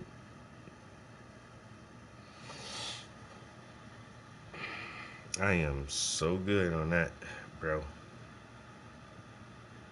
It's tempting, you know, because I be looking at my bank account and be like, I mean, if I spent $1,200, it's not like I'm gonna go broke. It's not like, oh, I'm broke as hell. I don't have no money. I can't pay my bills. I can't buy no groceries. You know, like $1,200 won't break my bank. But at the same time, just like a $1,200 purchase on a video game, that shit just don't seem logical to me at all. You know, $1,200. You know what the fuck I can do with $1,200?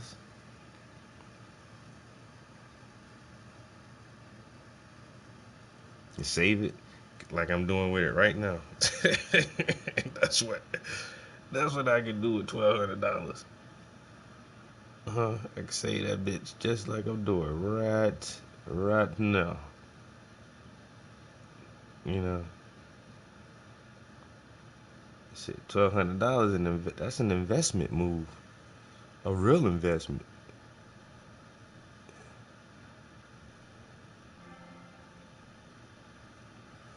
Who? Who is messaging me all these group messages? Why y'all up so early in the group chat? Huh? Who throw motherfuckers in the group chat 5 o'clock in the morning? And now every time somebody say something, you gotta hear everything everybody talking about. Bruh, who put me in this group chat? I'm the fuck out of here.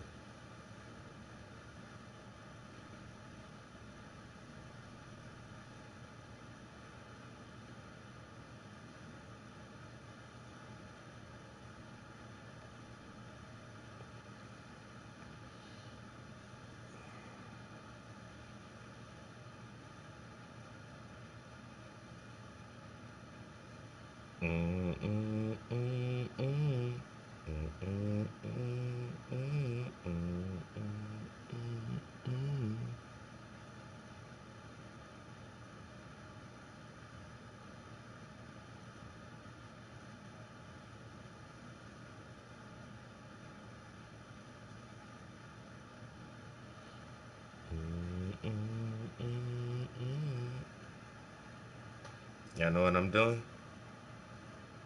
Huh? I'm painting a motherfucking picture, man. Paint. Every time I turn on his channel, this dude is painting or playing video games. And he played the same video games all the time.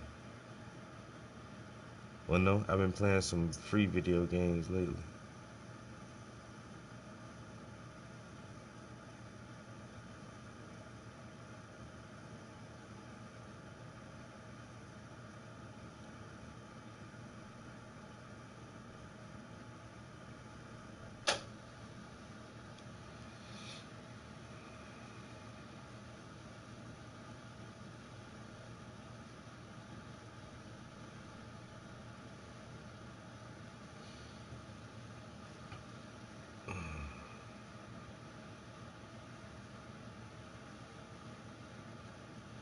Alright.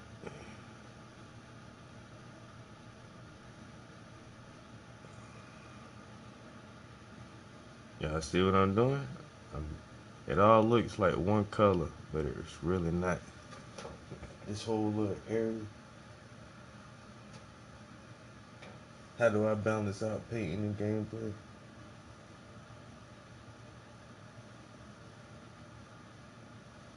It's so hard, bro. That's why I'm up, because I already know right now. I've been saying this shit for a couple days, and I'm not lying. I'm not exaggerating at all. There is no exaggeration, because I know myself. And so for the past couple days, ever since I ordered Cyberpunk, I've been saying, yo, when that game come out, I'm not going to paint. I'm not, because I know how it is when I play video games, bro. And so that's why I just try to start my day out doing this shit.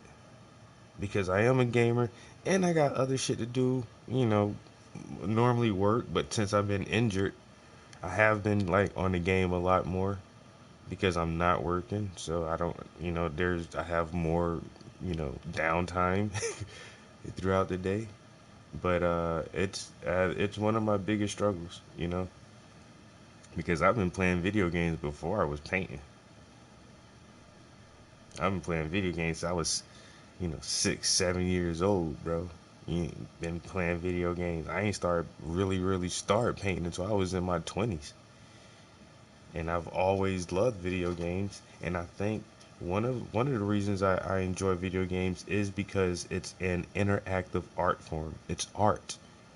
It's computer generated images from an artist who took their time to design these characters, the color palettes, the textures, the scenery, the background, the writers, and everything about a video game is creative.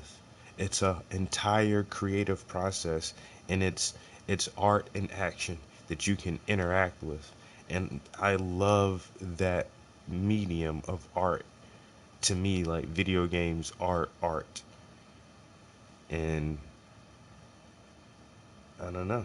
It's once again, it's one of my biggest struggles. Like, and I feel guilty all the time now that I do want to pursue like an official career as an artist. When I sit there and cause bro, even now, I'll be 40 years old in a few months, bro. And when I game, nigga, I game. And it's like nothing. It's still like when I can sit on a game for 4 hours, bro, like it ain't shit. And it's fun, yo. I'll be on the game for 4 or 5 hours like it's nothing. And every hour I'm sitting there is like, in the back of my mind, it's like, you could be painting right now. You could be reading a book right now. Or you could be doing some other shit that you should be doing right now. But then it's like, nigga, I'm grown and I can play video games. I wouldn't play video games. And so I feel like, I don't know, if I can get a couple hours of studio time in the morning and a couple hours in the evening. Yesterday morning, I was in the studio and I didn't even stream because I like talking to you guys. And sometimes our conversations take up studio time, and before I know it, I'll sit here and basically talk for an hour without ever painting.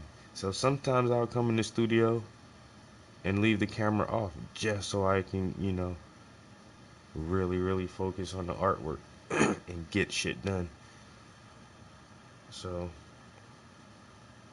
but yeah, I'm mentally preparing myself for Cyberpunk.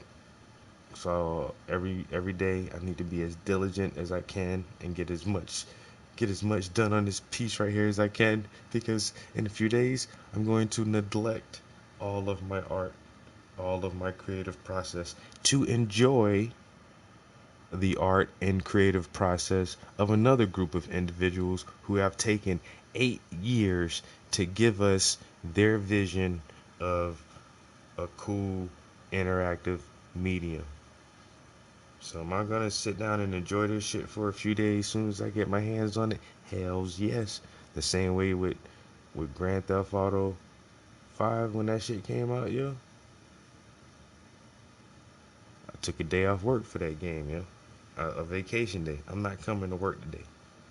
I got something that I feel is more important that I can spend my valuable time on, other than working for the machine.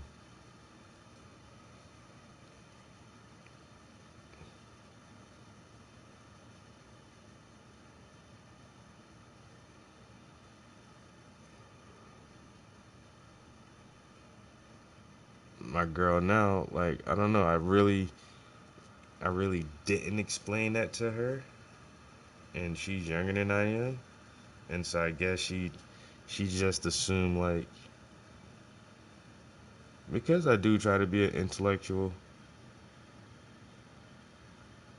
I don't know, she thought like, oh, Travis is just books and art all the time.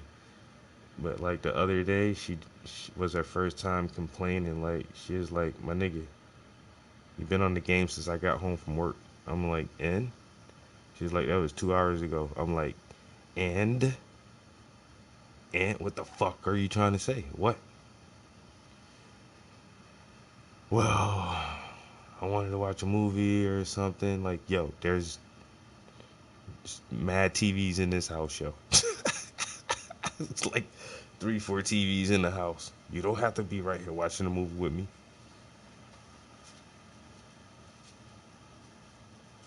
What are you saying? What am I saying? You want to watch a movie? Go upstairs and watch a movie. I'm playing the fucking game. But you play the game all the time. And then it goes into that whole conversation. And it's like, yo, I thought you knew, but I guess I have to explain to you that I am a gamer. I am going to play games, whether you like it or not. I don't care. So, yeah. So it is what it is. You will suffer through hours of me playing video games, and that's just what it is, yo. Sorry for you.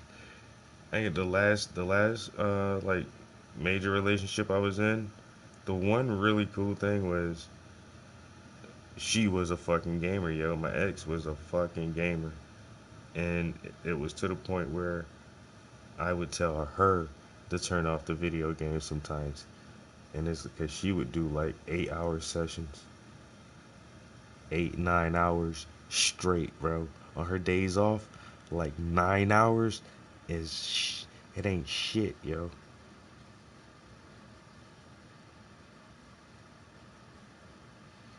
8 9 hours strong. I'd be like, damn, shorty, don't you want to do something else today?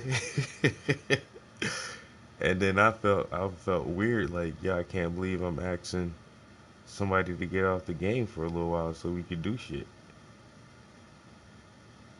But that was like months and months after, like, I don't know.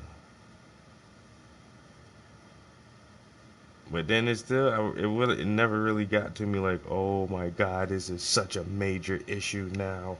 I don't like it. It's just like, I just want to go have some lunch somewhere real quick. Just go out and get something to eat. But I can't do that because you've been on the game for 7 hours and I'm hungry, or I don't know, like just little shit like that. It wasn't never like, oh, you're not paying attention to me and I want to watch a movie with you, or what. But yeah, she was a major fucking gamer.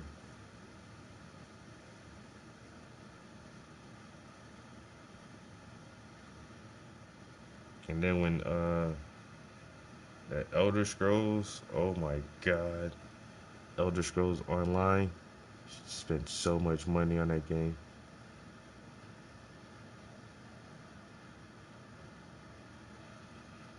Like every couple months, she's putting like $50, $60 into it. I'm like, damn, yo. I know over the time she had that game, yo, she probably put like $300 into that shit. $300-$400 into Elder Scrolls, just buying everything, all the expansions and all the uh, like the visual upgrades and shit like that.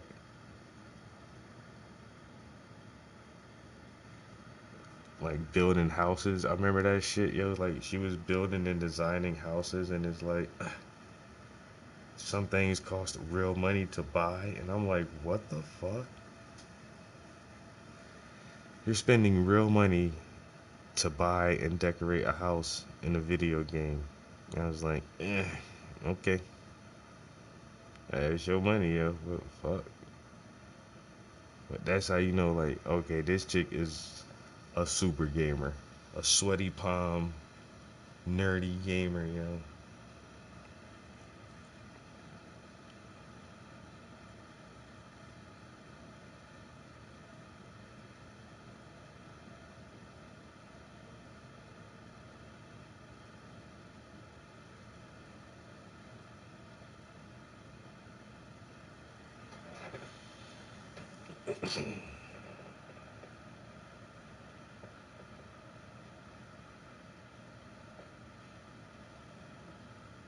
Huh?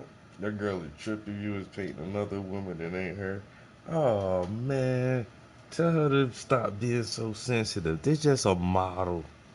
It's just a model. You know? She's just a model. I might ask her to pose nude for me, but that don't mean nothing. I'm an artist. Man, come on, man. That's what artists do, man. We paint beautiful things and beautiful people. It's my job, babe. Babe, look, it's my job to paint these women. Why are you so jealous? I can't paint you all the time. I'll paint you. I will. I promise. I'll paint you. But not all the time. Jesus Christ.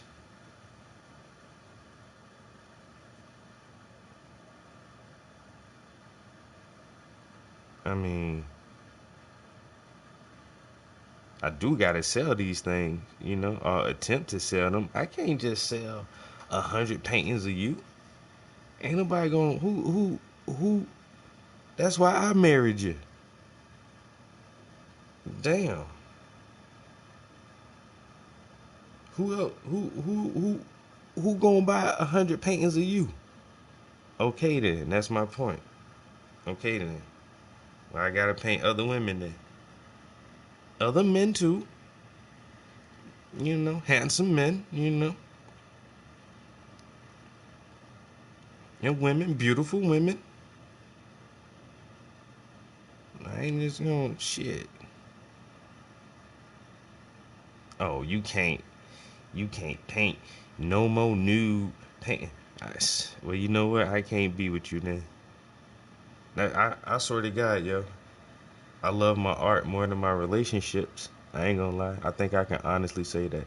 If I was in a relationship and my partner told me, "Oh, I don't like you painting women," or "I don't want you doing nude paintings anymore," or "Bitch, get the fuck out my life. You're not gonna ever, nobody will ever, ever, ever dictate my creative process or what kind of imagery I can and cannot paint.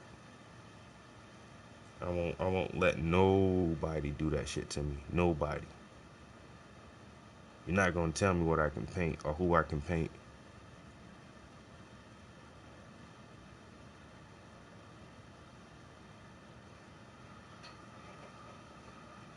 That would be a major, major deal breaker. Like, you know what, bitch? I'm already done with you. I'm done. You're not gonna what? Who? I'm self-made. You're not gonna sit here and try to unmake me. What's wrong with you?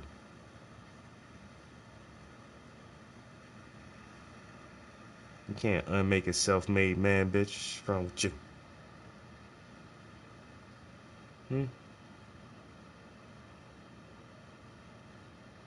Where your parents at? Who taught you this shit?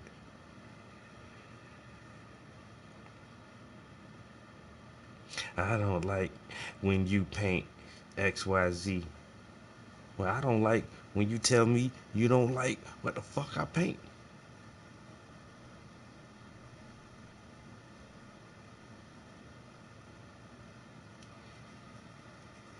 Oh, why you gave your business card to her?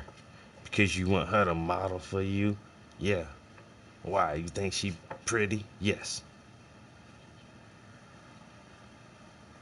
Any other questions?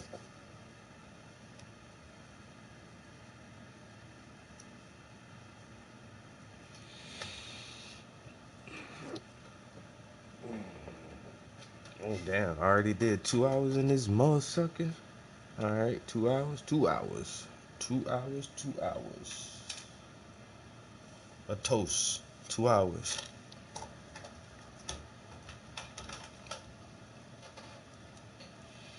I ain't gonna lie. I'm getting hungry now.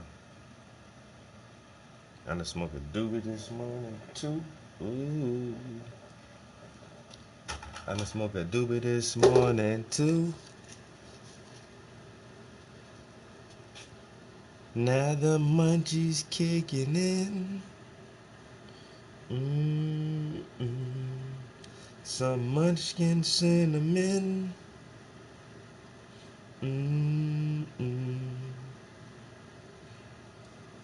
A coffee in a blend.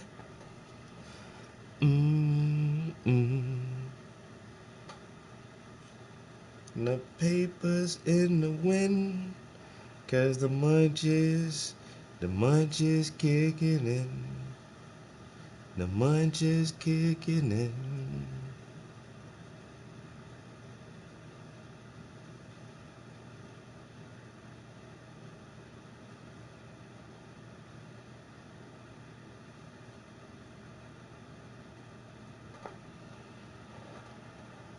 Because the munchies kicking in.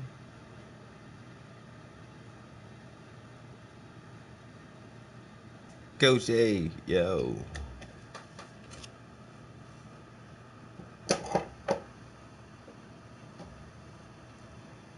The munchies kicking in.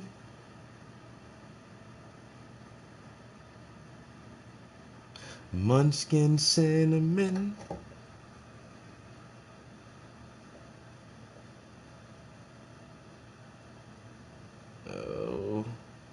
think I need a better brush. Cause the munchies kicking in. The munchies kicking in.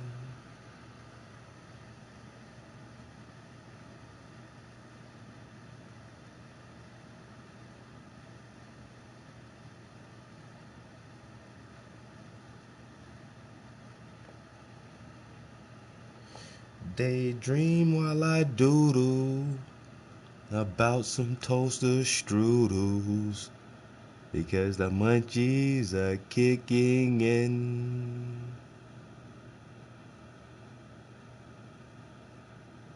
Walking my poodle, thinking about some noodles, the munchies are kicking in.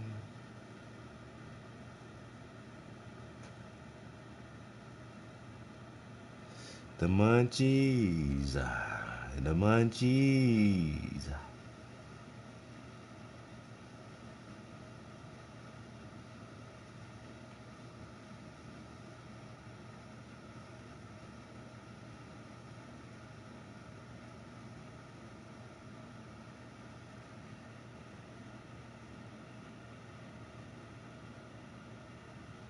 What do you guys do when the munchies kick in? Start thinking about them noodles. Man, go fix me some ramen real quick. Ew. Wow. Oh my God. Yo, my paintbrush just did a double backflip, somersault, cartwheel out my hand. Shit. Butterfingers. I guess that's the hunger, man. I'm so hungry I can't even maintain a solid grip on my utensils. You know what I'm saying? This shit is getting crazy, bro. I don't understand these munchies, bro, right now. You know what I'm saying? The munchies is going crazy. Starting to lose focus. Can't concentrate.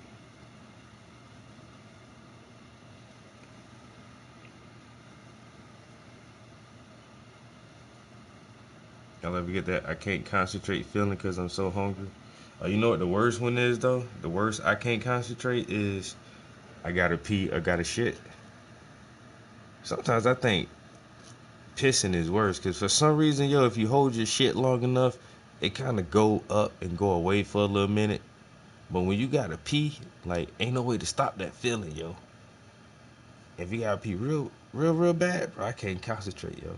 Like, nigga, don't talk to me. I can't. I don't know what 2 + 2 is when I gotta piss real bad, my dude. Like, but the other one is hungry too. Like, if I'm really hungry, it's like, nigga, I can't even hear straight. Like, everybody just mumble. Like, what? I don't even hear what you're saying right now, bro. I'm hungry. Like, all my senses just started to dull. I don't feel shit. I can't hardly see and hear. It's just like somebody lead me to a burger and fries real quick, yo. Feel like I'm about to go comatose on these niggas. I need food, man. I need sustenance. Y'all out here trying to chit chat. I can't focus. I can't concentrate, man.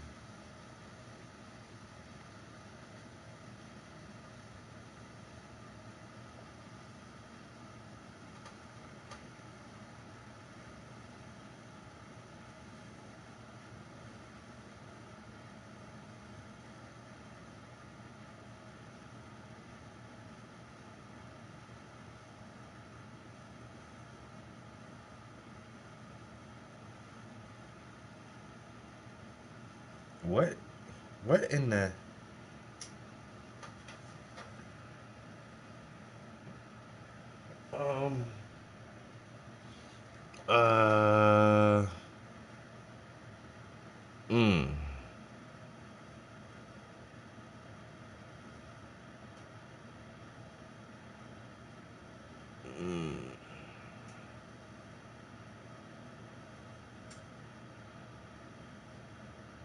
I mean, that's kind of funny, kind of.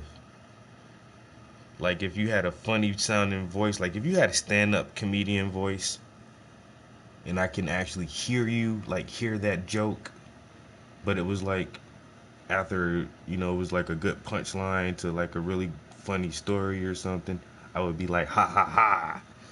But just reading it in print like that is borderline, I might block this nigga.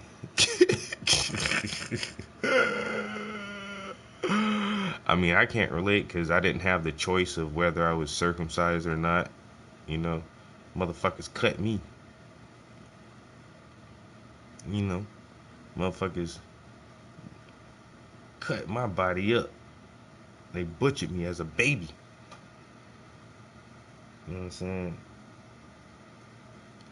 Butchered my little boy parts. And it's like, what the fuck? Now I gotta live my entire life like this? Who decided this? Who came up with this? The Jews? When? In the Bible? 2,000 years ago? And y'all motherfuckers still butcher little kids like this? What the fuck wrong with y'all? But see, some people are not circumcised. You know?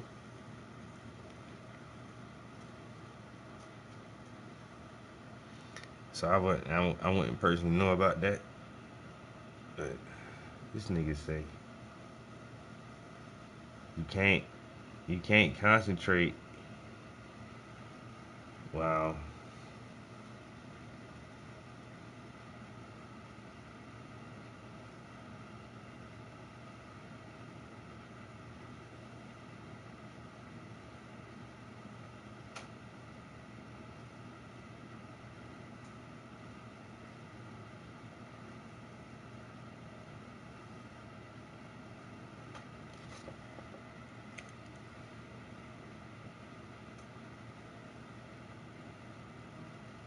What the hell? Yeah. I don't know. I kind of wish I wasn't circumcised. I don't know. It's just this weird thing. Like, I really wish I wasn't. Like, I have this theory about circumcision. And I don't know because I've been circumcised my entire fucking life.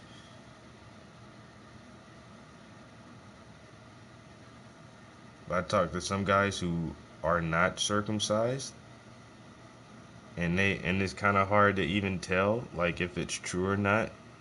But I think that circumcision desensitizes the sex organ, like it desensitizes the penis itself, because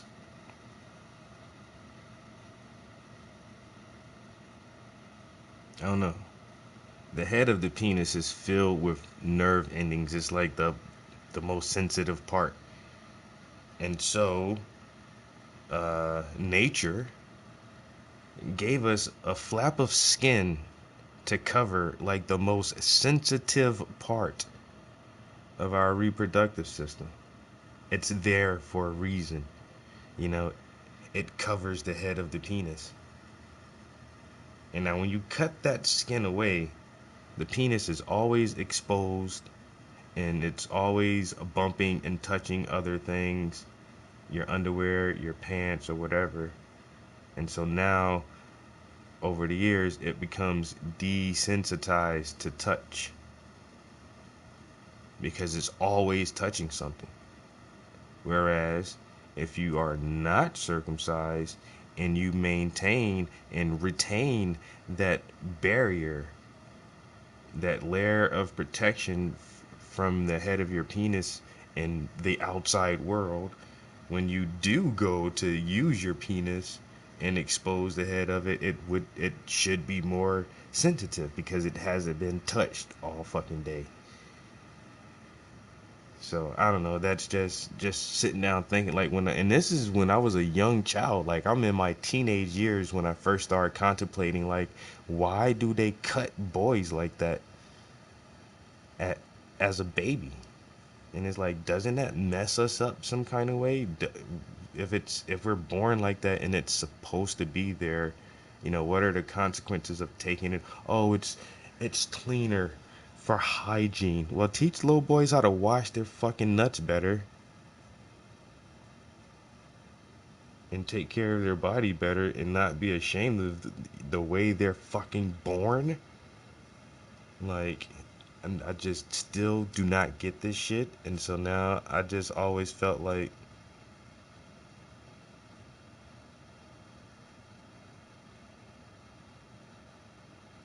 no, Kevin Hart ain't funny. Yeah, I always felt like there was something wrong with that shit, you know.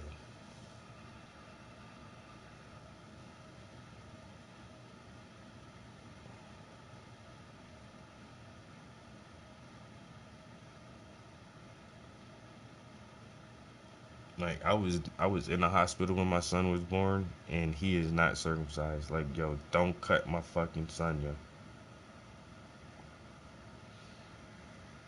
Do not cut him.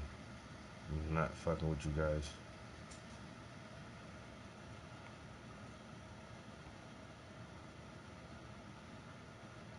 You know what I'm saying? If it's a very, I guess, standard and uninvasive surgery, more cosmetic than anything. And yeah, if you grow up, young man, you know, and you're in your 20s or 30s or whatever, and you feel like, oh, you rather not have foreskin and you want to have a surgery to get it done, then okay, fine.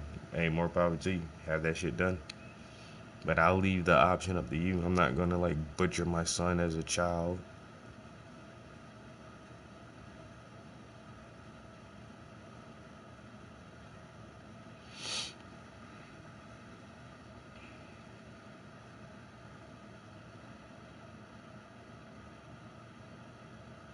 Am I wrong for that? Am I thinking crazy for that? You guys have little boys? Who else has little boys for kids, yeah? You know what I'm saying? Who else has a child that is a male? I should say it like that. You have male children? Anyone? No? Did you get your child cut in the hospital at birth? If so, why did you do that shit, yo? Why or why not? What were your reasons? If you did it, what are your reasons for doing it? Because the hospital said it's best? Because the doctors said, like, oh, you know, this is just standard practice to butcher your kids? Chop their little weenies up?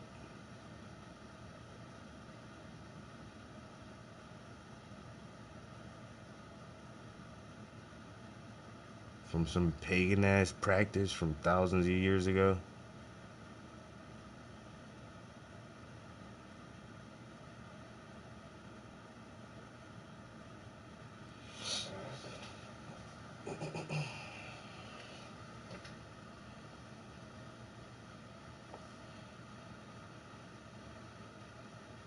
Would you like for us to circumcise your child? No, no, thank you. No circumcision. No, thank you. You'll be just fine.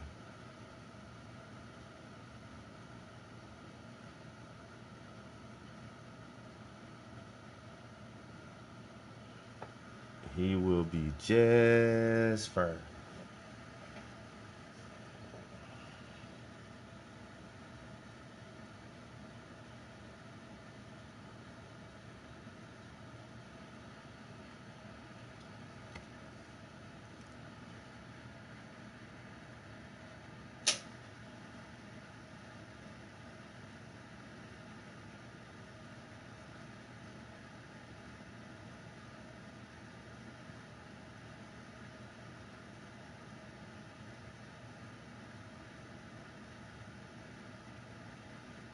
That's all it is, paganism. My man said, my girl checked my nuts. That's right. And on top of that, like you say, even if it is a pain, whatever, you know, yo, if you got a clean female, she gonna make sure you clean. And you gonna make sure yourself clean for your female.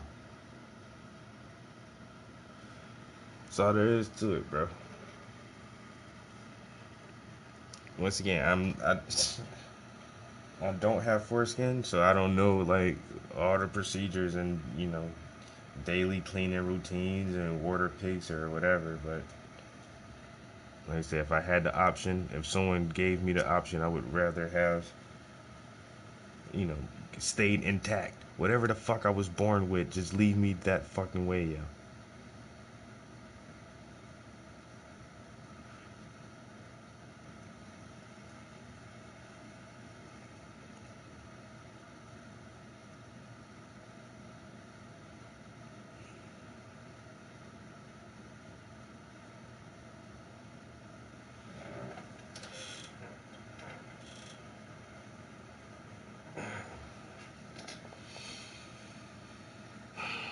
Alright, a little bit more, and then I'm definitely gonna take a break. I'm gonna go lay back down, get some good cuddling in. My girl gotta go to work this morning, so I'll be home all day by myself. When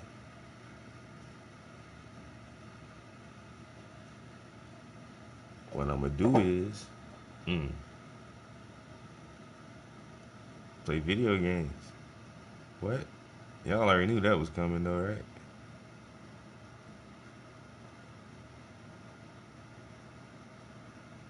Hop on some video games. Hop on some video games.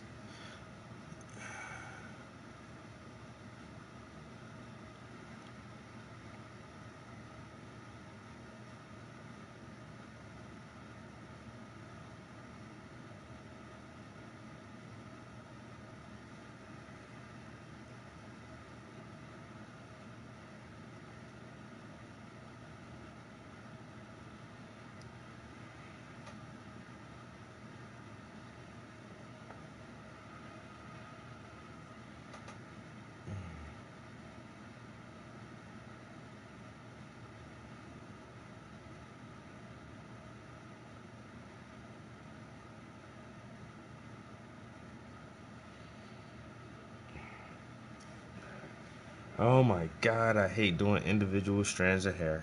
Why do I torture myself with the details?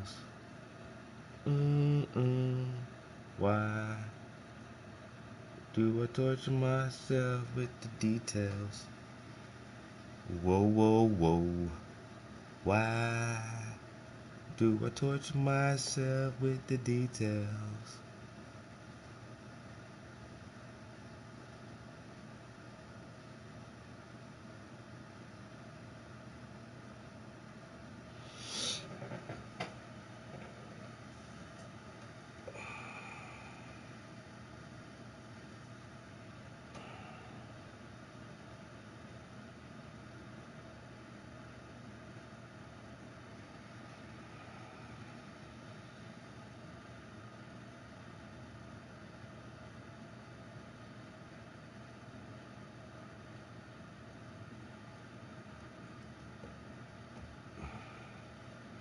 Alright, let me see if I get a couple more good strokes in here. I've been stroking. That's what I've been doing.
What the heck? Who gets circumcised by teeth?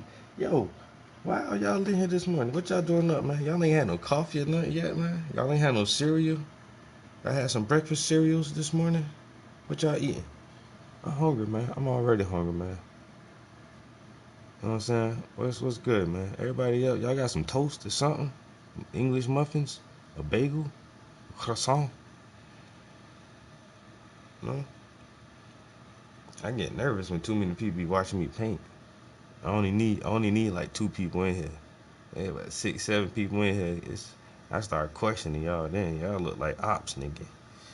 Ain't that many people interested in art this early in the morning? Fuck wrong with y'all? Huh? Fuck wrong with y'all, man? Answer the question, though.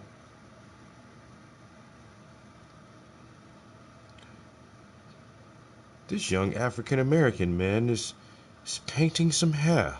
I think I'll tune in to watch that. Man, no, y'all ain't watching this shit. What the fuck you in here for? What you doing? That's right, leave. I seen you.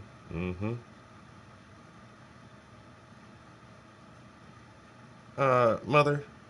Yeah, we got a 413. I think our cover's blown. Yeah, he said ops. Gonna back out, join under a different account.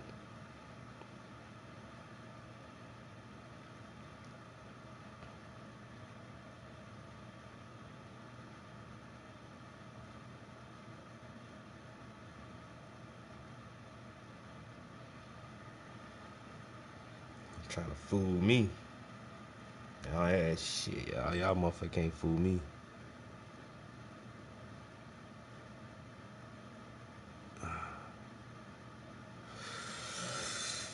Ooh, painting some hairs.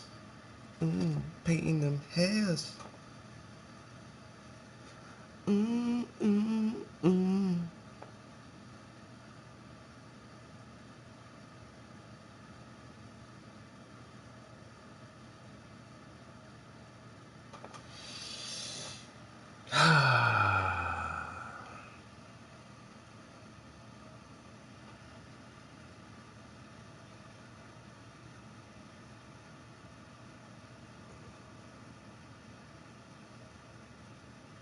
So what's on the agenda for today, guys? It's Tuesday.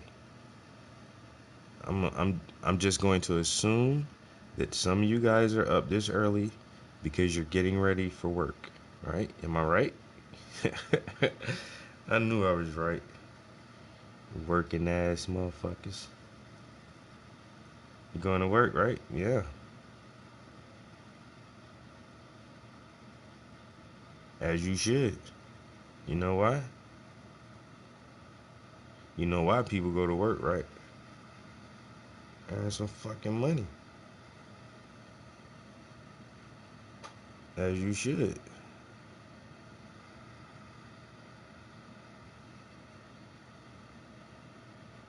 But the only thing I'm questioning is like, why are you getting up early in the morning, preparing yourself and fortifying yourself mentally for the strenuous work day ahead of you? Is this really what you use to entertain yourself? I'm just asking questions, man. Huh? Innocent questions, man. I mean, people gotta know. We need answers. Yo, who this dude on the meme, the boxing meme, dude got knocked out, the black dude? The white boy cleaned his clock, yo. Say the white boy knocked him out 3 times. I say some shit, man. They like 30 fucking memes about this motherfucker, yo. He must have been talking some cash shit. I don't care who you is, man. Don't talk too much shit, bro. Don't talk too much shit. That shit gonna come back and bite you in the motherfucking ass. Talking all that shit. Now look at you. A meme. Not a meme.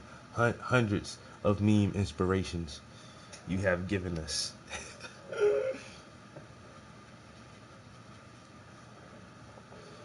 That shit been funny.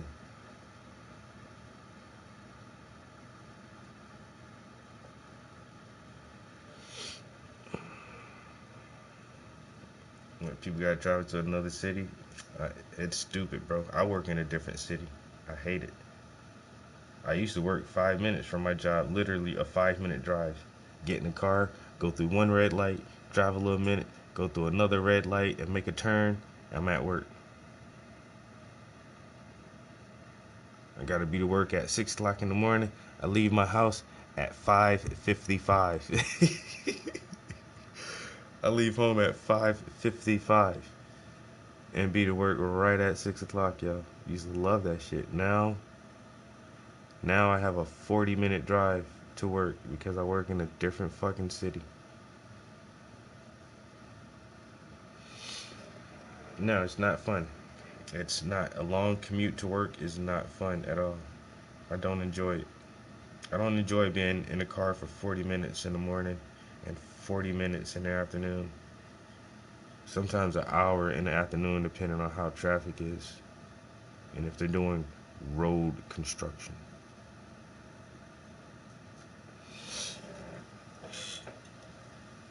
You know, that shit ain't fun.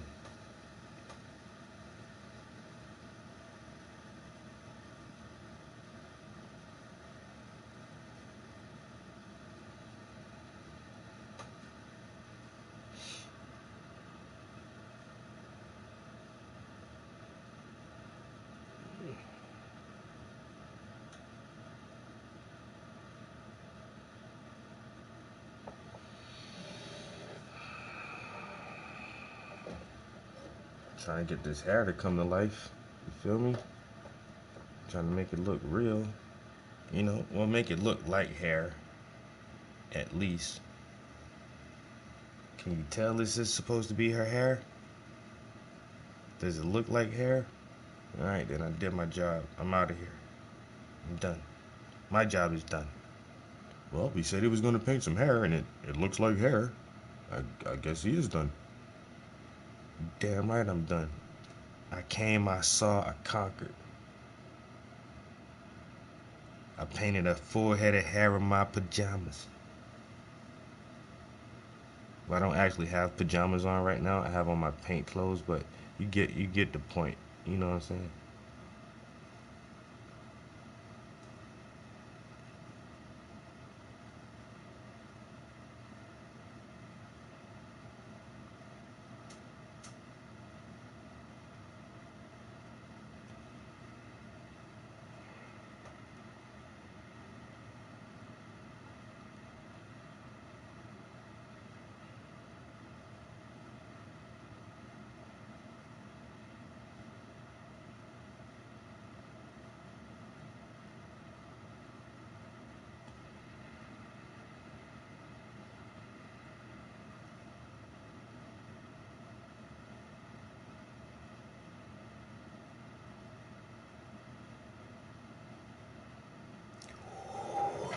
Oh, man.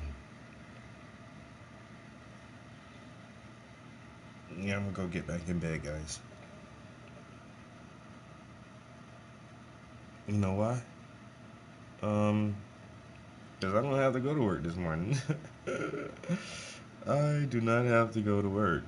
So, I could go get some more sleep.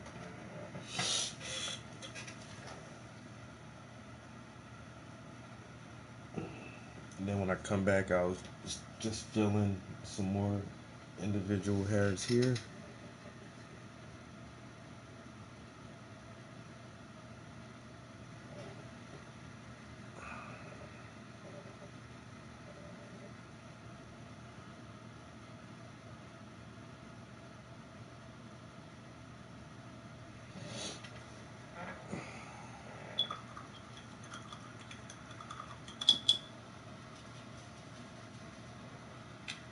Pretty awesome. I got away with just using 2 brushes this morning, so I don't have a lot of brushes to clean up.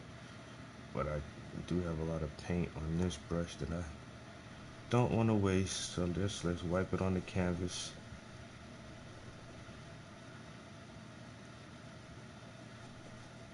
Alright, let me do it like that.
So it's coming along quite nicely.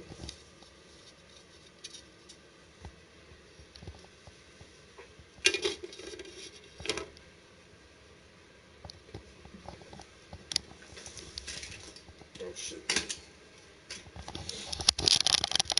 Alright.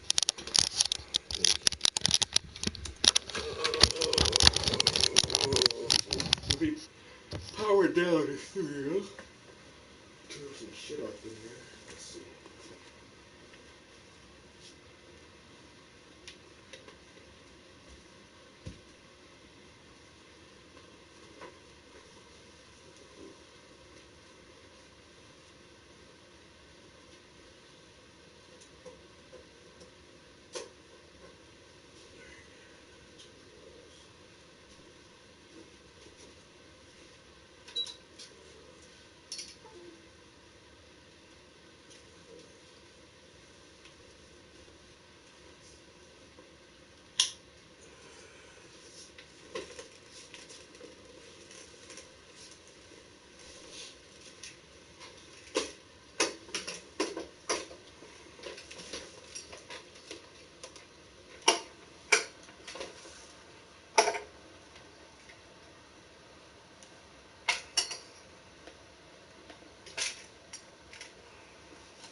I could work in my local neighborhood, but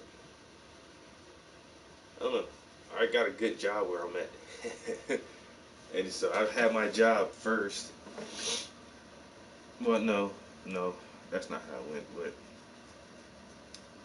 the city I was living in,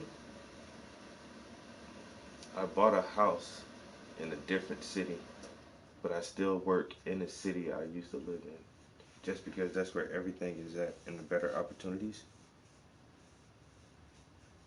And so I know everything over there, and I lived in that area for years. But when I went to buy a house, I couldn't afford anything in that area because it's a really nice area, and all the houses are way too expensive for me over there. So I bought a house that I could afford that was in my price range, but I still work where I used to live at because the houses are cheap over here, but I like my job where I'm at. I actually love my job. Like, I got a really good job. A really good job. And so I just rather keep my job instead of trying to find a new job closer to home.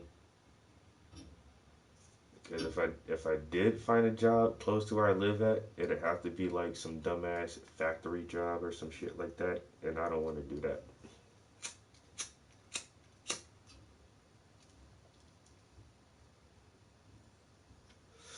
I don't want to have to work in a factory or as a postal worker or some dumb shit.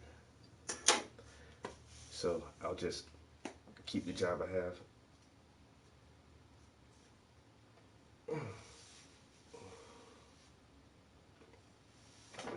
Yeah.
Oh damn.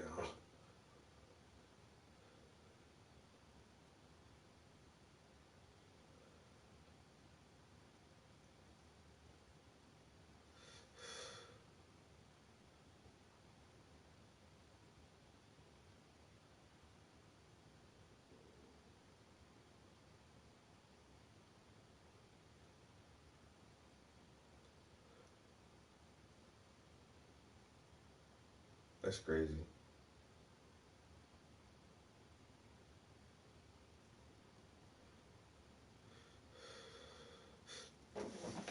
That's the thing with experience, bro. How can I get experience if motherfuckers won't give me a job so I can get experience? It's like, it's so stupid.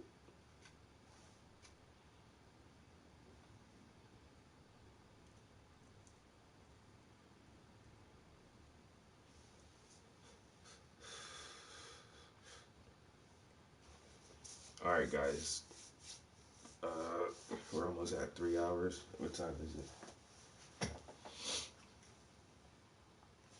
It's 6 o'clock.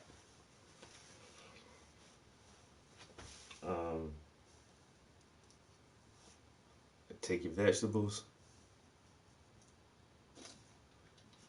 Drink your water.